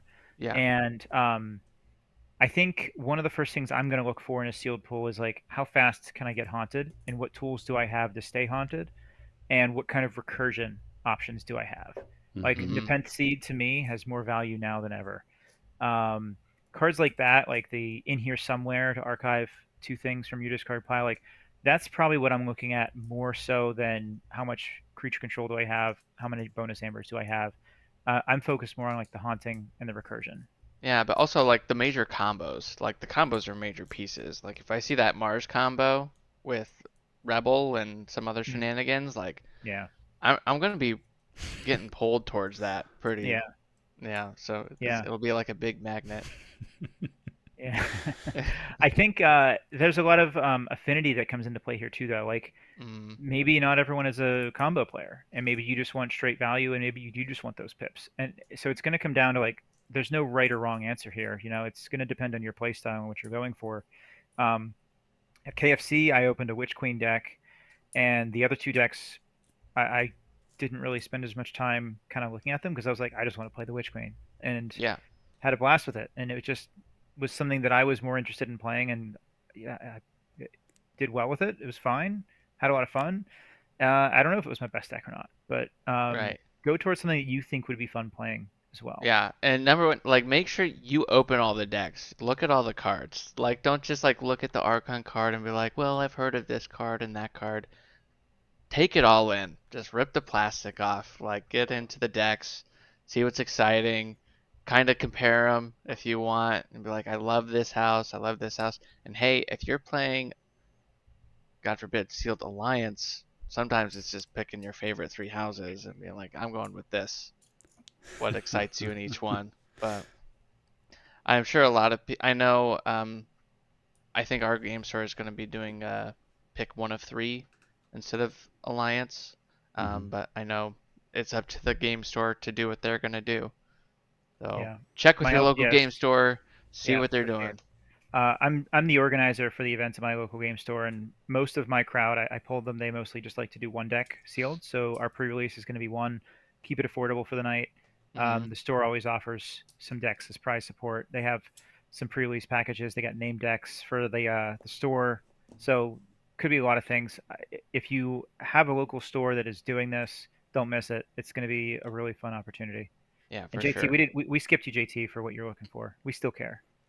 Ooh, I don't know if I have much to add. You guys hit some good notes there. There are a couple there are a couple cards that I think really took on some new life that are worth a second look. You'll see them in your list and you'll say, oh, I know this card or whatever, and I know what it's done before. But Rogue Operation is always great, but it's also like 3 cards towards Haunted when you play it. So like, yeah, you're gonna steal, but you're also supercharging yourself towards Haunted. Love this card. I think Star Alliance generally got a little bit poo-pooed on when we were kind of gearing up to like first decks coming to folks. So you may have been hearing folks initially talking about Star Alliance being not great, but I think it's actually pretty solid. And so like don't Yeah, write it off when you see it in there. Yeah. I'm surprised by every house, to be honest. Like Star Alliance, I was a little disappointed, and then I've played with it. It's good. And then Unfathomable, I am disappointed extremely. Mostly because Befuddle is gone, Abyssal Sight is gone, where's Illusions of Grandeur? Where's my control? It's gone, but it does an excellent job of manipulating the discard and the opponent's board. The ability for Unfathomable to exhaust a board and keep it exhausted is insane. It's really powerful. So I'm not discounting any house. I'm not going to look for a specific house combo. Now, some people love the Geistoid, Robnar, Untamed, like that's what they want to go for. But every house has its mixed bag. There's going to be good and bad houses in each deck, and that's just going to be the role. But there's not really like a bad house. Mm-hmm. There's not Worlds Collide Robnar. Mm-hmm. The last thing I'll say too is if there's one card which multiples of it will pull me towards that deck, it's probably Recklessness. This is a card that is going to really help you speed towards Haunted, help your efficiency in other ways, throw some sloppy pips into your deck. And if you're a player who plays with lots of empathy, then it's going to let you catch an opponent handcrafting and possibly throw a wrench into their plans too, or knock them out of hauntedness if they're hovering right over the that line with one or two cards and draw. Yeah, and that Recklessness is an action with an Amber Pip. Each player discards 3 random cards from their hand, then draws 3 cards. So Good. yeah, some good disruption there. Usually when you play it, you're discarding 3 cards that you didn't want anyway because you just play the rest of your Brobnar. Or you're discarding cards with scrap abilities. Mm-hmm. Yeah, and the And opponent does not trigger theirs. Yeah. Yeah, it's pretty good. It's pretty cool. I love the Brobnar like chaos element to it. I love that. Yeah, So. pretty good. Cool. Well, folks, this has been a lot of fun, and maybe we'll. I'm sure we could probably talk for another hour and a half, but maybe we should wrap it up. Yeah. How about a word from our sponsors, or sponsor, I should say. This episode of Bottom of the Beaker is sponsored by Counter Golem. Counter Golem is your ultimate companion in the world of Keyforge. Say goodbye to endless tallying and confusion with this ingenious tool that effortlessly keeps track of your rule of 6 counting. With Counter Golem by your side, you'll never miss a beat as you navigate the twists and turns of the game. Simplify your gameplay and focus on strategy while Counter Golem does the heavy lifting for you. Counter Golem, with counting made easy, victory is all but assured. I don't know about you guys, but I could sure use an Obsidian Forge column. Oh, you need more than a Counter Golem for you with the Obsidian Forge. But don't forget your Counter Golems when you're playing in the pre-release and you've got your Ironix Rebel, Dr. X going on. Yeah. You're going to need that Counter Golem for sure. Totally. Folks, I want to let you all know that Bottom of the Beaker is recorded live on Wednesday evenings at 9:30 Eastern, right here at twitch.tv/sloppylabwork. You can find recordings of our past shows and other streams over at youtube.com. We are at sloppylabwork over there. For the very best content, 34? No, 57 times distilled and scraped from the bottom of the beaker. You can search for that very phrase in your podcatcher of choice. And we'll be there, ready to ride to the pre-release or store champs with you. Thanks so much to B-Hawk for sharing some wisdom with us this evening. The very best talk. Well, thanks for having me. Right on. And Quick Draw, got any words for the folks getting off of the final audio stop? Good luck at your Grim Reminders pre-release events out there. Have fun, first and foremost, and stay sloppy. Stay sloppy indeed. Very good. All right, folks who are still here through didn't die from eye rolling in the sponsor section. All right, let's vote. Let's vote on our sponsor art.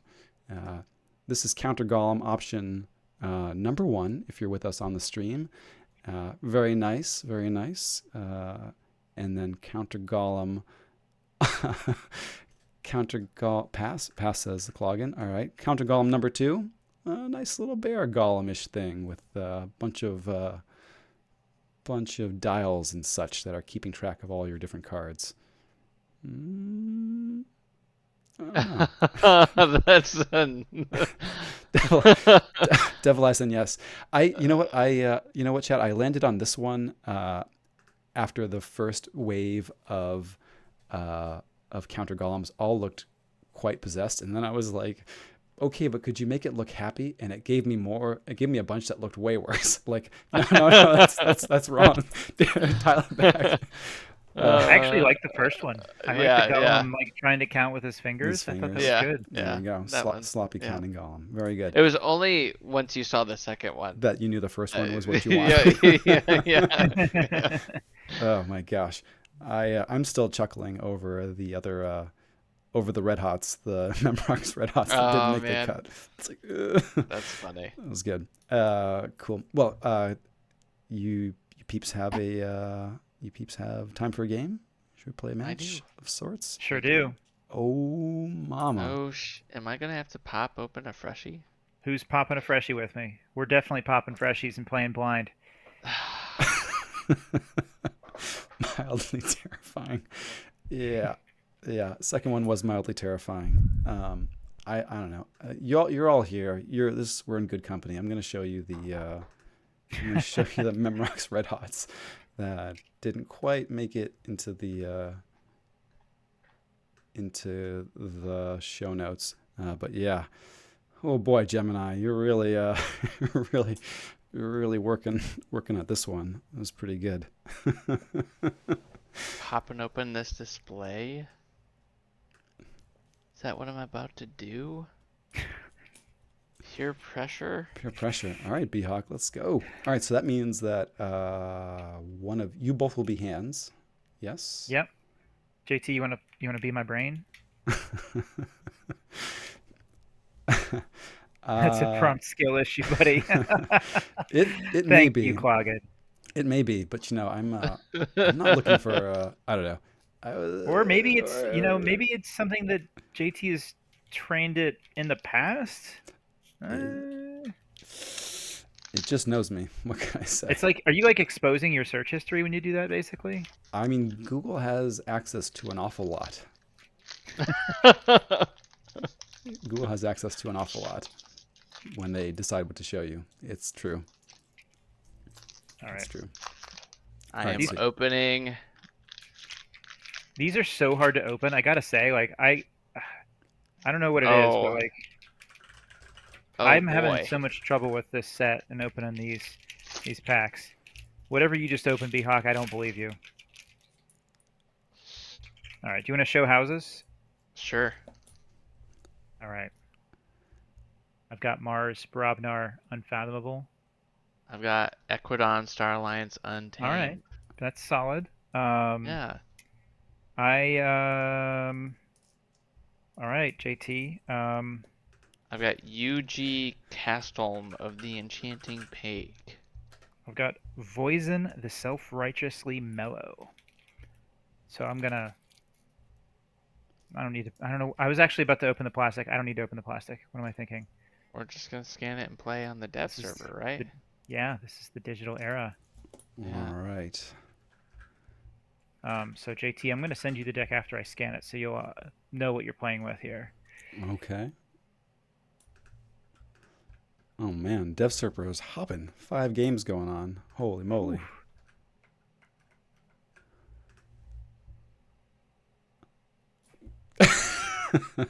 Scans it on his computer while all of our watchers are racing to Yeah. steal from you. It happens. I'm gonna send this one over to JT. All right.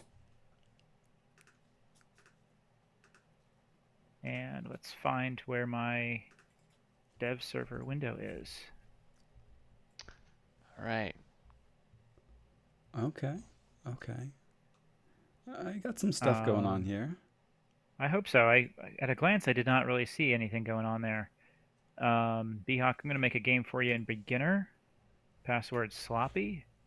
Hide deck In lists. Beginner? And show hands to spectators. Yeah, it's the only way I can win. Shit. That's the Crusader trick. Oh no. All right, coming in to watch. I did remember the hands this time. Excellent. Oh, there's some cards in here I have not played with yet. This is cool. Excellent. What's the password? Sloppy. Are you serious? Who's this guy? Yeah. Who is this guy? It's on the Trello board. It's in the resources. Is that the name of this podcast? No. Let's see. Okay. All right. So JT should be able to see my hand here. I will hopefully. Well, yeah. There's no hand yet. Yeah, but good luck. Have fun. Well, good luck. Make I don't know what these this card is. ugly mugs a little smaller. Mm.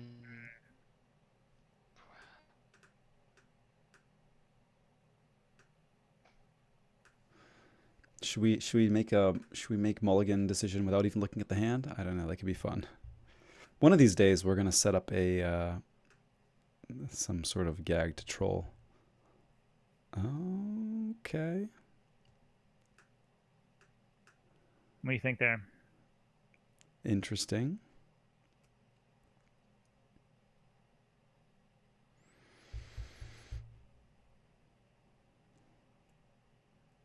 Oh boy.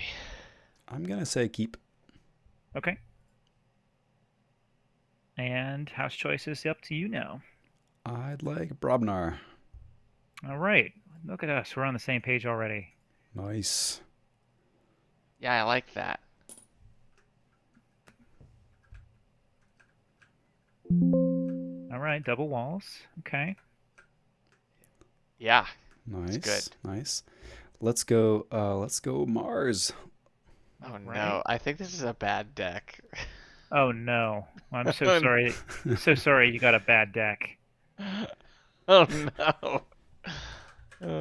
What is this? You've already got. Oh no. What? Hmm.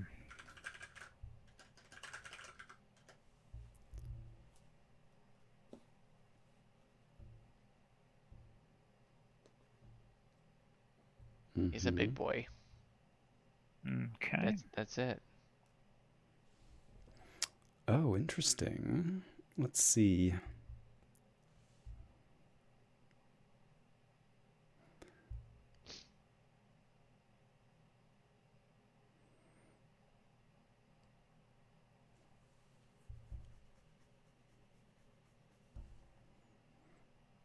I think I'm going to say Mars again.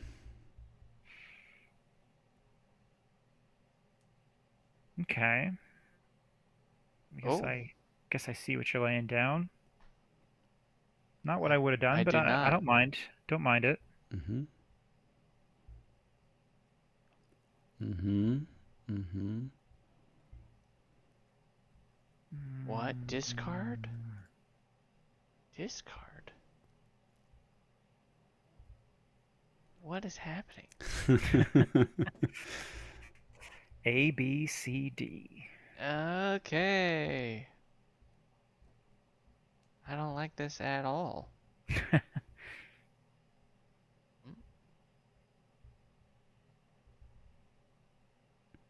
Okay. Okay. Ooh, de-escalation. Nice. Interesting. Give you them archives. That's what I mean. Yeah. I think it's a bad card. I haven't found a situation where I liked it. I think we're gonna like it more when we play it out of set. Yeah. Yeah, we didn't talk about cross-set interactions a ton before, and that was largely because the focus was gearing up towards pre-release stuff. But some cross-set interactions are going to be pretty cool, especially stuff like de-escalation. We've got a cool prompt on our backlog about relative value of one archive for your opponent versus a random discard versus a chain versus and how these things kind of relate. So I don't know. That'd be cool to dig into. I'm gonna say unfathomable. Mm-hmm. So would you have done unfathomable on the last turn quick draw? I think so. Yeah. Um, yeah, just to try to get to Haunted faster, I think. But it was a cute play. Not bad. It was cute, right? It was cute. It was cute. I thought so. Um, I am not going to take the archive. I will play the artifact.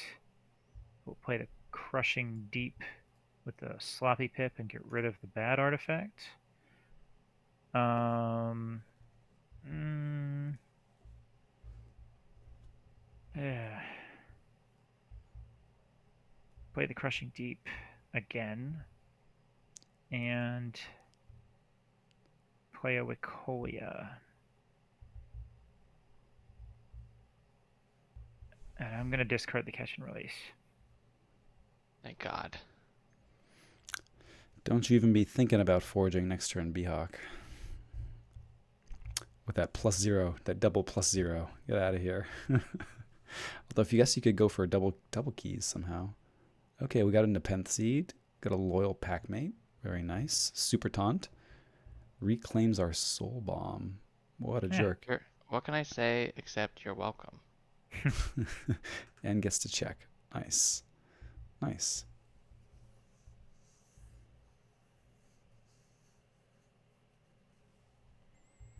Okay, we got a little bit more difficult decision here. Yeah, you could go Unfathomable and take me off check, or you could not. I have to refresh myself. What's in the deck here? I know, I can't look either. and I can't pop open the discard or the draw pile to check. So I gotta check over here on the old cheat sheet. Those are cards. Those are some cards. And you've got an active Nepenthe Seed, and there's some weird Z-Index stuff happening on my board here. Okay. Okay. Okay. I think I want more Unfathomable here. I will again not take the archives.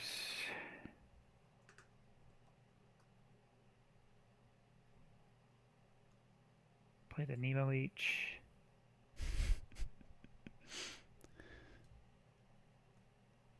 And I'm going to play the Stir Crazy. Dig it. I dig it. I dig it. And I'm just going to Reap. Reap seems good. Interesting. Yeah, I dig it. I dig it.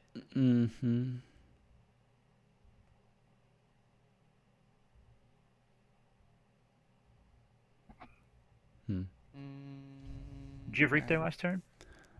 Instead of a fight? Mm-hmm. I think so. Yes. Yes.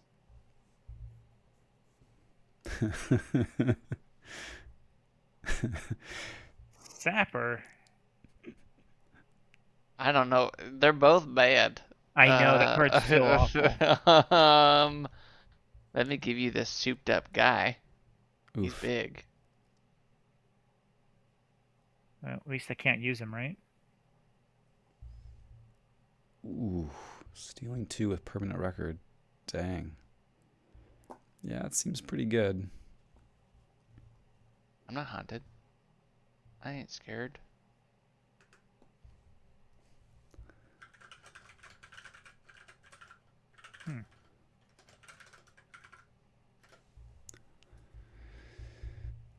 Interesting.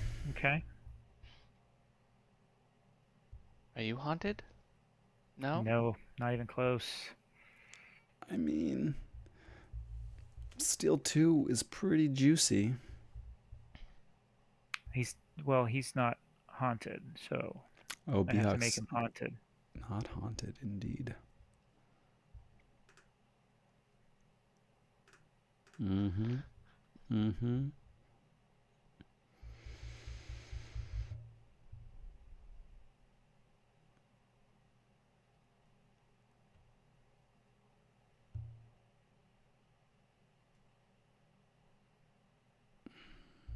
Loyal Packmate is Yeah, let's go Brobnar. neat. It is a very good card. Agreed. Um, I have seen it put to really good use in a Witch Queen deck, um, protecting that Witch Queen. All right. Who do we have here? BDPFDB Russell. Who this? Who dis, JT? Who this? That's gotta be unfathomable. That's you unfathomable. I'm calling it out here. Billion All right. dollar plan, $5 blunder, Russell, or it's my other That's alt. what it is. I think I am going to take the archive here. Nice. And we are going to fling that sapper. Ooh, no. And we are going to berserker slam your loyal packmate. Nice. I'm haunted now. You are haunted now. And we'll get brick out. If.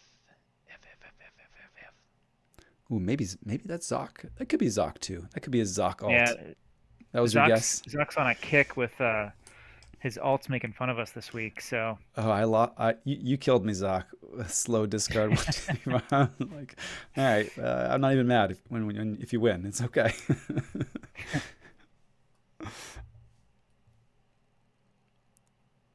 Okay. Untamed coming. You're haunted now. Which is not cool. Money's Ooh, for nice. us. All right. Yeah, Like money. you're welcome. First off. Gonna do it again. Gonna Nepenthe Seed and Circle of Life again. Could be fun. Ooh, that's a good question. No. That's a good scrap. There he is. There's our friend. Yes. Fandangle. Fandangle. Wow. That's cool. Legacy Fandangle. Pretty good. There's one way to get rid of this Fandangle with a fight. With a fight. Right? That is the only way. All right. So how many witches have we seen so far? I think Quick Draw would just disconnect from the stream if I call Brobnar for a fight here.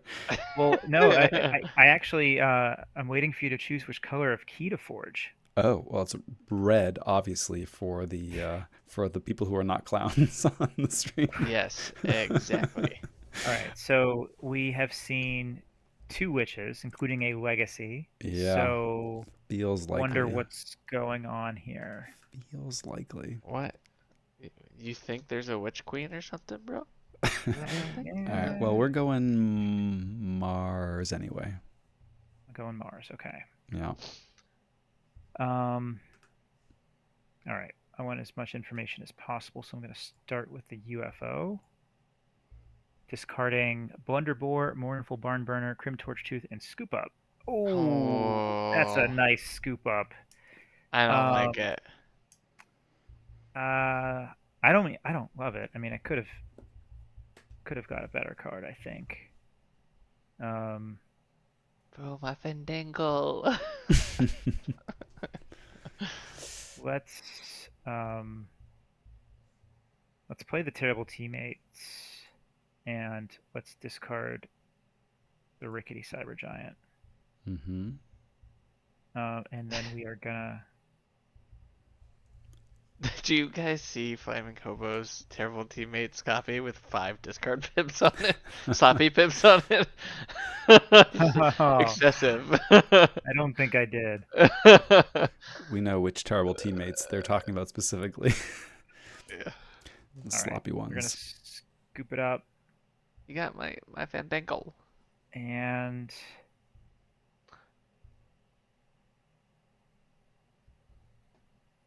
gonna discard War of the Worlds. Nice. See, C is bad. Yeah.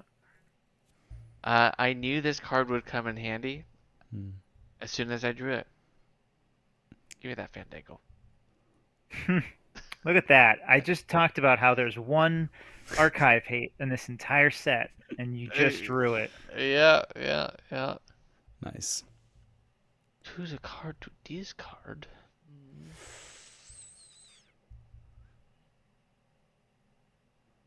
Hmm. Interesting.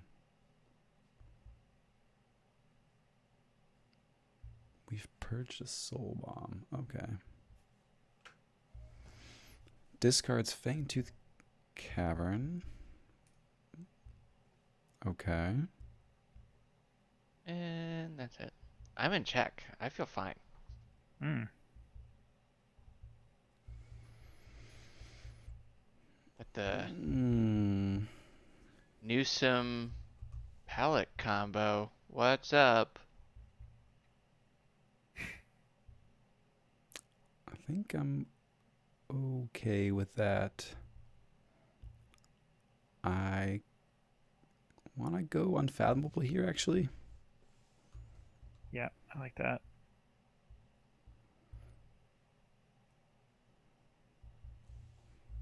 We're gonna tendrils you, take them both back. Bounce those Pick up a dudes. Whoa. schema. And say check for ourselves. No, that's pretty decent, I think. Do I try and take you off? Yes or no? I'm not loving these draws here, JT. They're coming in a little clunky. Um, Yeah. Yeah. I might have liked playing one of the cards that we held at one point. If we were going to hold, well, I'm not sure actually. I'd have to look back at what our deck composition was. I think I only held a card once. And it Mm-hmm. was the turn before last. Mm-hmm. Mm-hmm. And there was an empty board. Yes. Yes. We discarded one. Oh yeah, try not to give Behawk the hinty hints, you know. Mm. I just don't really love my options, man.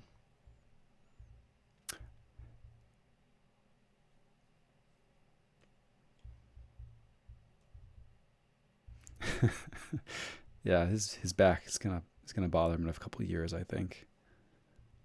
Gravit cycle. Okay. Getting a witch back of some sort. Should I? I mean, the queen's gonna be lonely. You gotta center that witch queen. You can't just uh, play witch queen next to Fandangle and like, Well, you he's know. not going to have a Witch Queen because he's going to be back up to 6 now.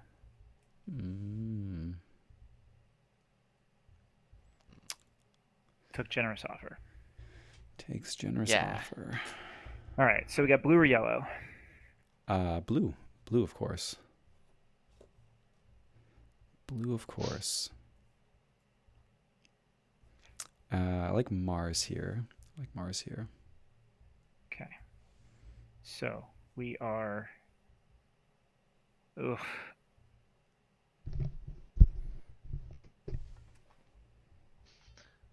And you got a brick nasty clogging up your hand right now, so. Mm.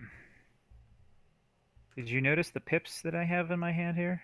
I noticed one of them. One of the others may have blended into the art, I will admit. Yeah, it does blend into Sloppy. the art there for sure. Yeah. All right. I think it's the best I can do though. I think I kind of just have to do it.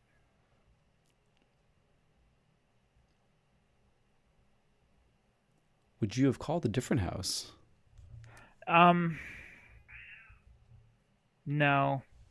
I'm just disappointed at the ordering of things. Because you said, "Oh, did you notice the pips?" Kind of like I let you down with a house call, you know. Yeah, I know what it sounded like. Ugh. Tough. This is a tough one. Yeah. Yeah. Mm-hmm. You're gonna get out of haunted. You're Yeah. escaping haunted. He'll ready once though. Interesting. I would have. I think I would have kept the plummet in hand. Hmm. I think I'd rather see you have cards. And the discard from before I was considering. So we had 2 War of the Worlds. I think we discarded the one without a sloppy pip. I might have, if I Yes. was gonna hold one, maybe hold the one without the pip Oh, and play the one with okay. the sloppy pip to move another card out. Interesting. Okay. Maybe, yeah.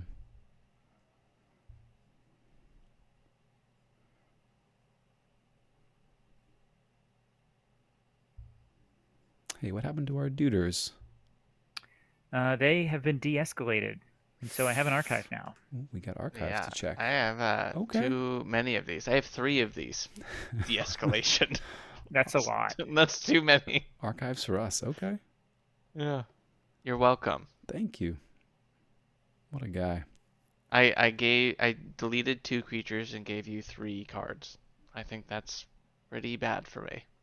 Mm-hmm. Oof. Health choice.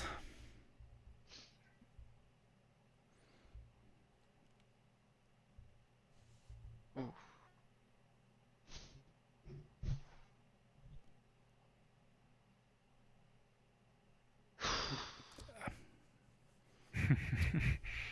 Man.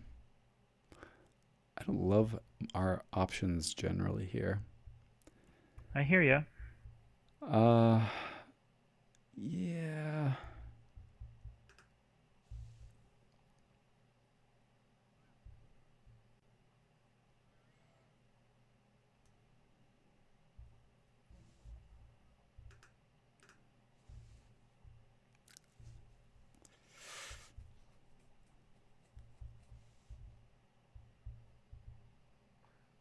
What is it? House call still? Oh Yeah. yeah, he's still thinking over there. You got Man, things happening. Yeah, I let's just go. open another deck while I'm waiting. Let's go Brobnar. Yeah. Right. I will not take the archive. I will cannon the pen pal. Iron What? obelisk. I will enrage the pen pal. He's And angry. play a brick. Yeah. That's angry. Mm. All right. Well, let's see this guy, and then this guy. He's back, and then Yep. oh hey, watch out! He just did some things. I don't know what else to do here. Awkward. Where's your witch queen at, Beehawk? What are you doing I over there? I don't have. Look I at don't this. believe you. Look at this guy pretending he doesn't have a witch queen. Come on, man. We know. Come on, We all know. I mean, what other witch have you seen? I've got Fandangle and Witch of the Spore. All right, That's it.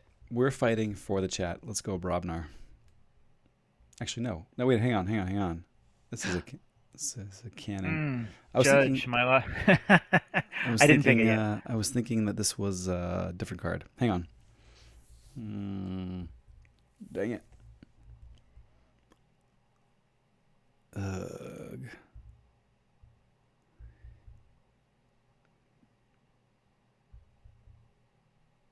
I wish I had better cards. Unfathomable. Okay. Now that's. I was like, I was cringing at the Brobnar call, but I like the unfathomable. And Wow, the takebacks are real. I know. It was. That brain is very indecisive. It was the Yeah. hand signals that came across, just in time. Yeah. For some reason, all I right. thought that the Iron Obelisk was a gauntlet of command. I was like, oh yeah, let's get in there with some Oh fights. yeah. Oh, that would be good if it were, but no. all right. We talked earlier about discarding artifacts. Goodbye, the Susurrus. Okay. Why? Why discard it? Yeah. Trying to get closer to Haunted. The card's not good. Oh, okay. Hey, that's a trawler. Didn't even hold it. Did not hold it. Maybe I'm gonna get chastised for that, but Ooh. Stir Crazy. And Tendrils. Okay, fall back. Ooh. Ooh. Dang. Yep. I like it. That's Would you pretty. have held the trawler? No. Okay. I wouldn't have. I might have been wrong, but I wouldn't have held it. Yeah. De-escalation number 4? Are you saying I should play de-escalation? Either that or the Maverick Witch Queen would be kind of spicy.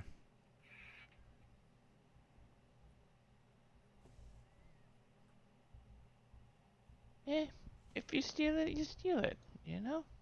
Okay. 7 cards in hand over there, huh? Yeah. I mean, stealing 2 is pretty juicy.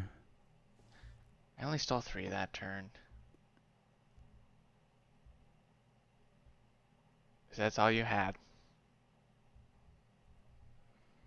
I think we'll go Unfathomable again. Yep, I think so too. Ooh. Ooh. Steal those 2.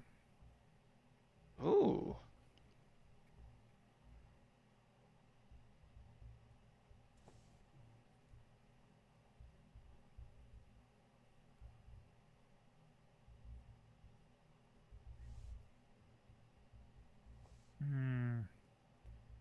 Yeah, we'll Crushing Deep. And discard, I think, the Plummet. And so close to getting to check. But not quite.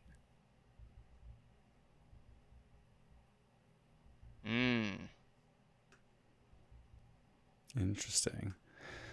I don't know if it would have been right, but I would have been awfully tempted to hold the Crushing Deep and fight the trawler into their deuter, and hope to be able to Nemo Leech Crushing Deep next turn. I don't know how practical that would be.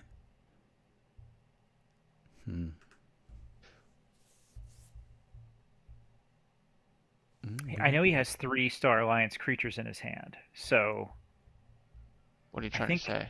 I think his options are a little bit limited, but again, he does still have the Defense Seed, so maybe. Yeah.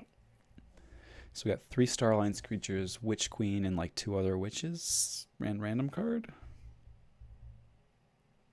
Triangulator. Might have the Witch Queen. Here comes Body, and maybe we're happy to have a body to fight into Body. Hey.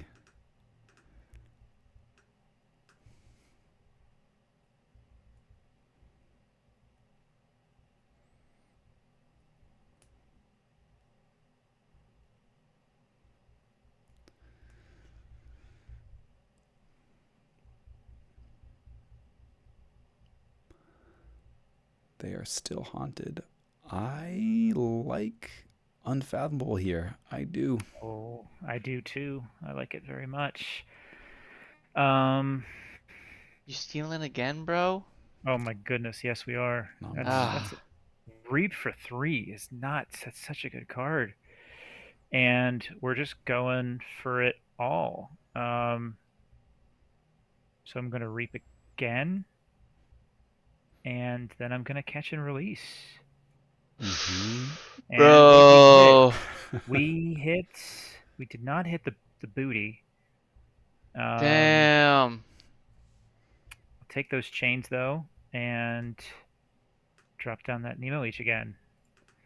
Damn, this might be it. F. I wish we kept the trawler. We didn't. We had to discard the trawler though. That's a power play on the Catch and Release there though. Oh, that's pretty good. So are you gonna play your Witch Queen for us? I don't have one. All I have is this. To give you even more, Amber. He's gonna hold that Witch Queen to the end of the game. And then I have this again. And then you've got a Spooky Charge. Spooky Charge! I win! Oh man! Yo! Oh, I was so close to hitting that thing too. Yeah, for sure. Actually, the turn before, if you hadn't Crushing Charged, I'm like, Crushing Deep. Crushing Deep. Yeah, I was Yeah. like, oh. All right. Well, that's a win. Dang. That's a win.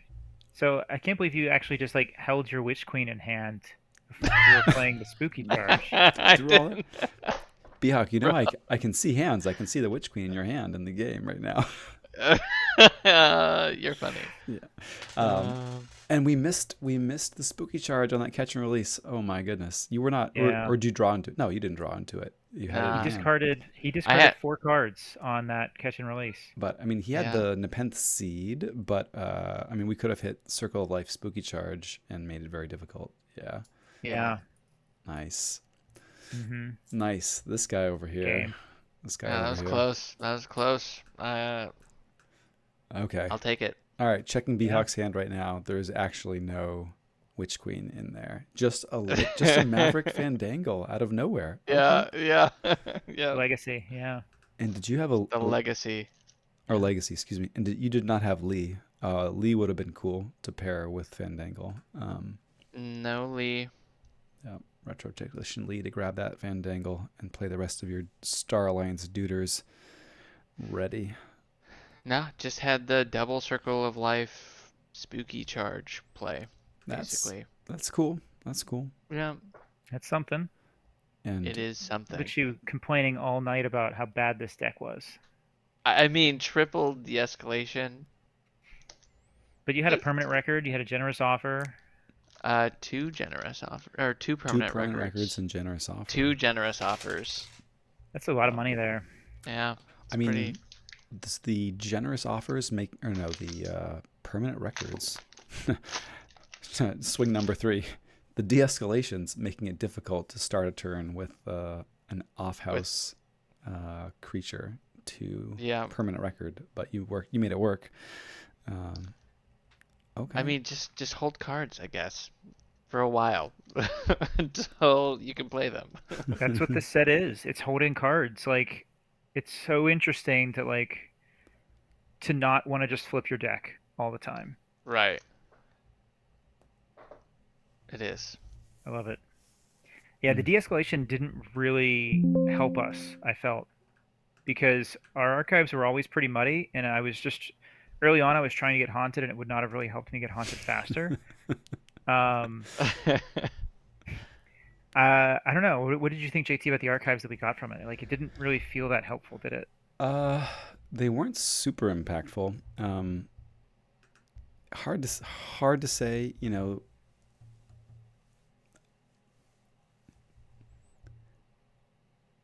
Yeah, it didn't end up being super impactful. I mean, I still think I'd usually rather take 3 chains than give you 3 random archives. I don't know, actually. I mean, it feels worse In to give play? you, yeah, on play effect. Like, I think I'd still rather be playing Gateway to Dis than De-escalation most of the time. All right, well, I'll ask you this. Would you rather have had those cards in play or the cards in your archives that you got? Mhm. I would have rather had the creatures, for Yeah, sure. cards in play, I think. Okay. This All right. in these cases, for sure. Yeah, Yeah. I mean, like, having the Red Death and the loyalty. I had loyalty implants in turn 2 and never had a Yeah. chance to use it because the creatures never survived. Yeah. Yeah, we did get a tendrils out of it, which came up pretty big. That's true. Data Forge. So I mean, there were definitely cards that came into it. I think it's extra nice when you've got sloppy pips to siphon off some of the chaff. Yeah. Okay. Yeah. All right. All right. Hmm. Cool. Cool stuff. Well, sweet names. Remind me the names of the decks again, peeps. This is Voisin the Self-Righteously Mellow. Self-righteously mellow. I like it. Okay. Drop that into DOK for us. 81. Yours comes in at 81. All right. I mean, okay. Didn't feel like it. Mine says 79. Hey, 2 heavy hitters. Apparently, they're clearly good decks. What can we say? Have you guys checked your average SAS yet of your decks? My my preliminary ratings for Grim Reminders have been quite high. Yeah. So these are the 13. 92 is the highest, down from 97 it was initially rated. And then I think the lowest rated currently is at 66. And actually the one that's rated 66 has felt quite strong. Interestingly enough. Yeah. My average is like 78.6 or something last I checked. So this actually brings it up a little bit. Yeah, I don't know. They're just My numbers to me right now. average- Yeah. Does it show an average SAS somewhere? No, you have to do some actual math. I don't want to. Yeah, I don't blame you. I don't know. I don't think that it's necessarily bad ratings. I think that there is just a lot of value in cards this set, and it doesn't necessarily mean that they're working together to win faster or beat older sets. I just think that like the sloppy pips give you tons of value in efficiency, and there's very few bad cards this set. So I think SAS is measuring the value of cards correctly. It's just how they work together is, I think it's just gelling differently than it would, because I think everybody would be ecstatic to have an 80 something from Mass Mutation, but Right. an 80 something in this set, like, okay, technically, yeah, like I'm getting points correctly based on how SAS and Arc have been set up, but it just doesn't quite feel the same. Yeah. Why that is. I mean, it gets back to, what we were talking about with, biases and assumptions of the modeling system. And it doesn't mean that it's wrong. It's just kind of, how it works out. I feel like it's because I just got so used to token spam. These just feel so slow. Ugh. I have had the opposite reaction. Like, I have felt like the decks that I've played have moved very quickly, like so quickly. I've been going through my deck 2 or 3 times by turn like 7, which is kind of like what I would experience from WoW, except that I don't know, playing more. I don't know, getting more play effects on my cards as opposed to getting more bodies on the board. But And you're playing a lot of Geistoid, it sounds. playing a lot of Geistoid. Yeah, if you go through your deck 2 times in 7 turns, you're probably playing Geistoid, right? Playing Geistoid, or discarding whatever that tree is, Ghost Tree, regrowing it, discarding it again, or like the multiple Recklessness decks that pull in a couple sloppy pips each and are also cycling themselves. Yeah, definitely. I've got one as well that features the future is past to swap deck and discard, right? So the what was the Logos card? Reverse time. So it's kind of that, but also pairs that with Winds of Death, and in here somewhere an Ecto Charge. So you get to like flip your deck, archive the Ecto Charge and Winds of Death, and then next turn free key plus archive all your duders is kind of bananas. Yeah.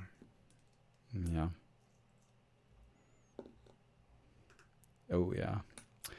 Reverse chains effectively. Yeah. Mm-hmm. Yeah. So I don't know.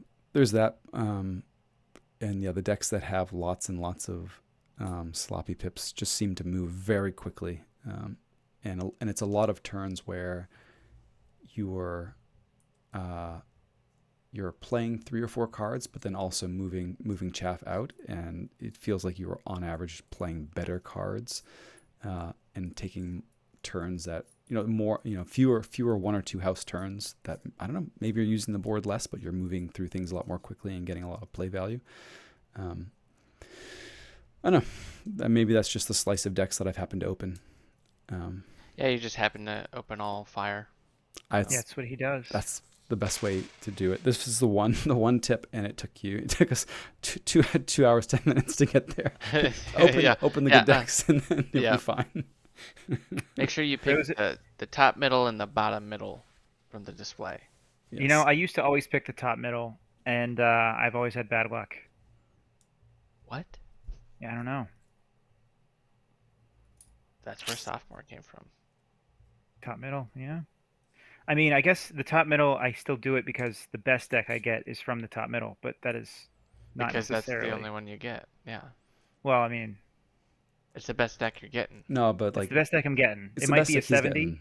But the quick Best Yeah. deck draw I'm pulls on getting. Yeah, average are just lower, you know. exactly. So it's Yeah. Ah, it's like okay. Yeah. good, but quick draw. I'm not pulling sophomore Dirk from the top middle or Ah, or anything, but whatever deck is the best from my pools, probably top middle. You're right. okay. Yeah. All right. I have a bottom middle here. Could open another bottom middle right now. Test that theory. Um, Mm. Eh, I'll Save hang it. on to it. does Save it. Save which this one. Yeah. I'll yeah, save yeah, her. yeah.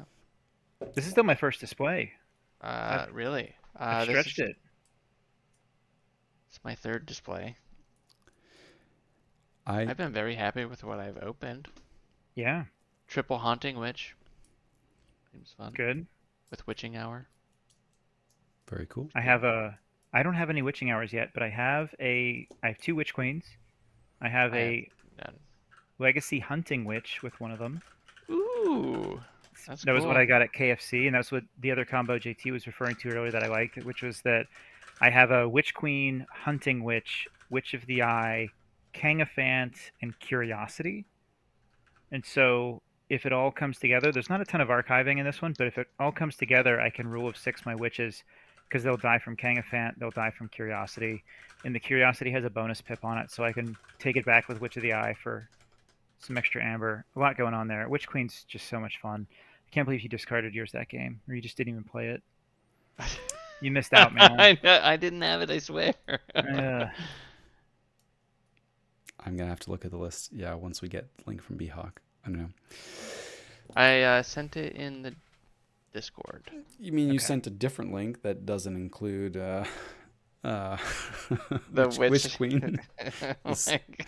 this imposter deck. I just looked for decks with 3 de-escalations. Right. Well, good All right. stuff, peeps. Fun Yeah. times in the lab as usual. Let's wrap it up on all there so we can get our rems, I suppose. What's left of them? Sounds good. Yeah. Yeah. Thanks for hanging out in the chat, folks. Good times. We'll sign off and see you on the lab. Thanks, guys. Thank you.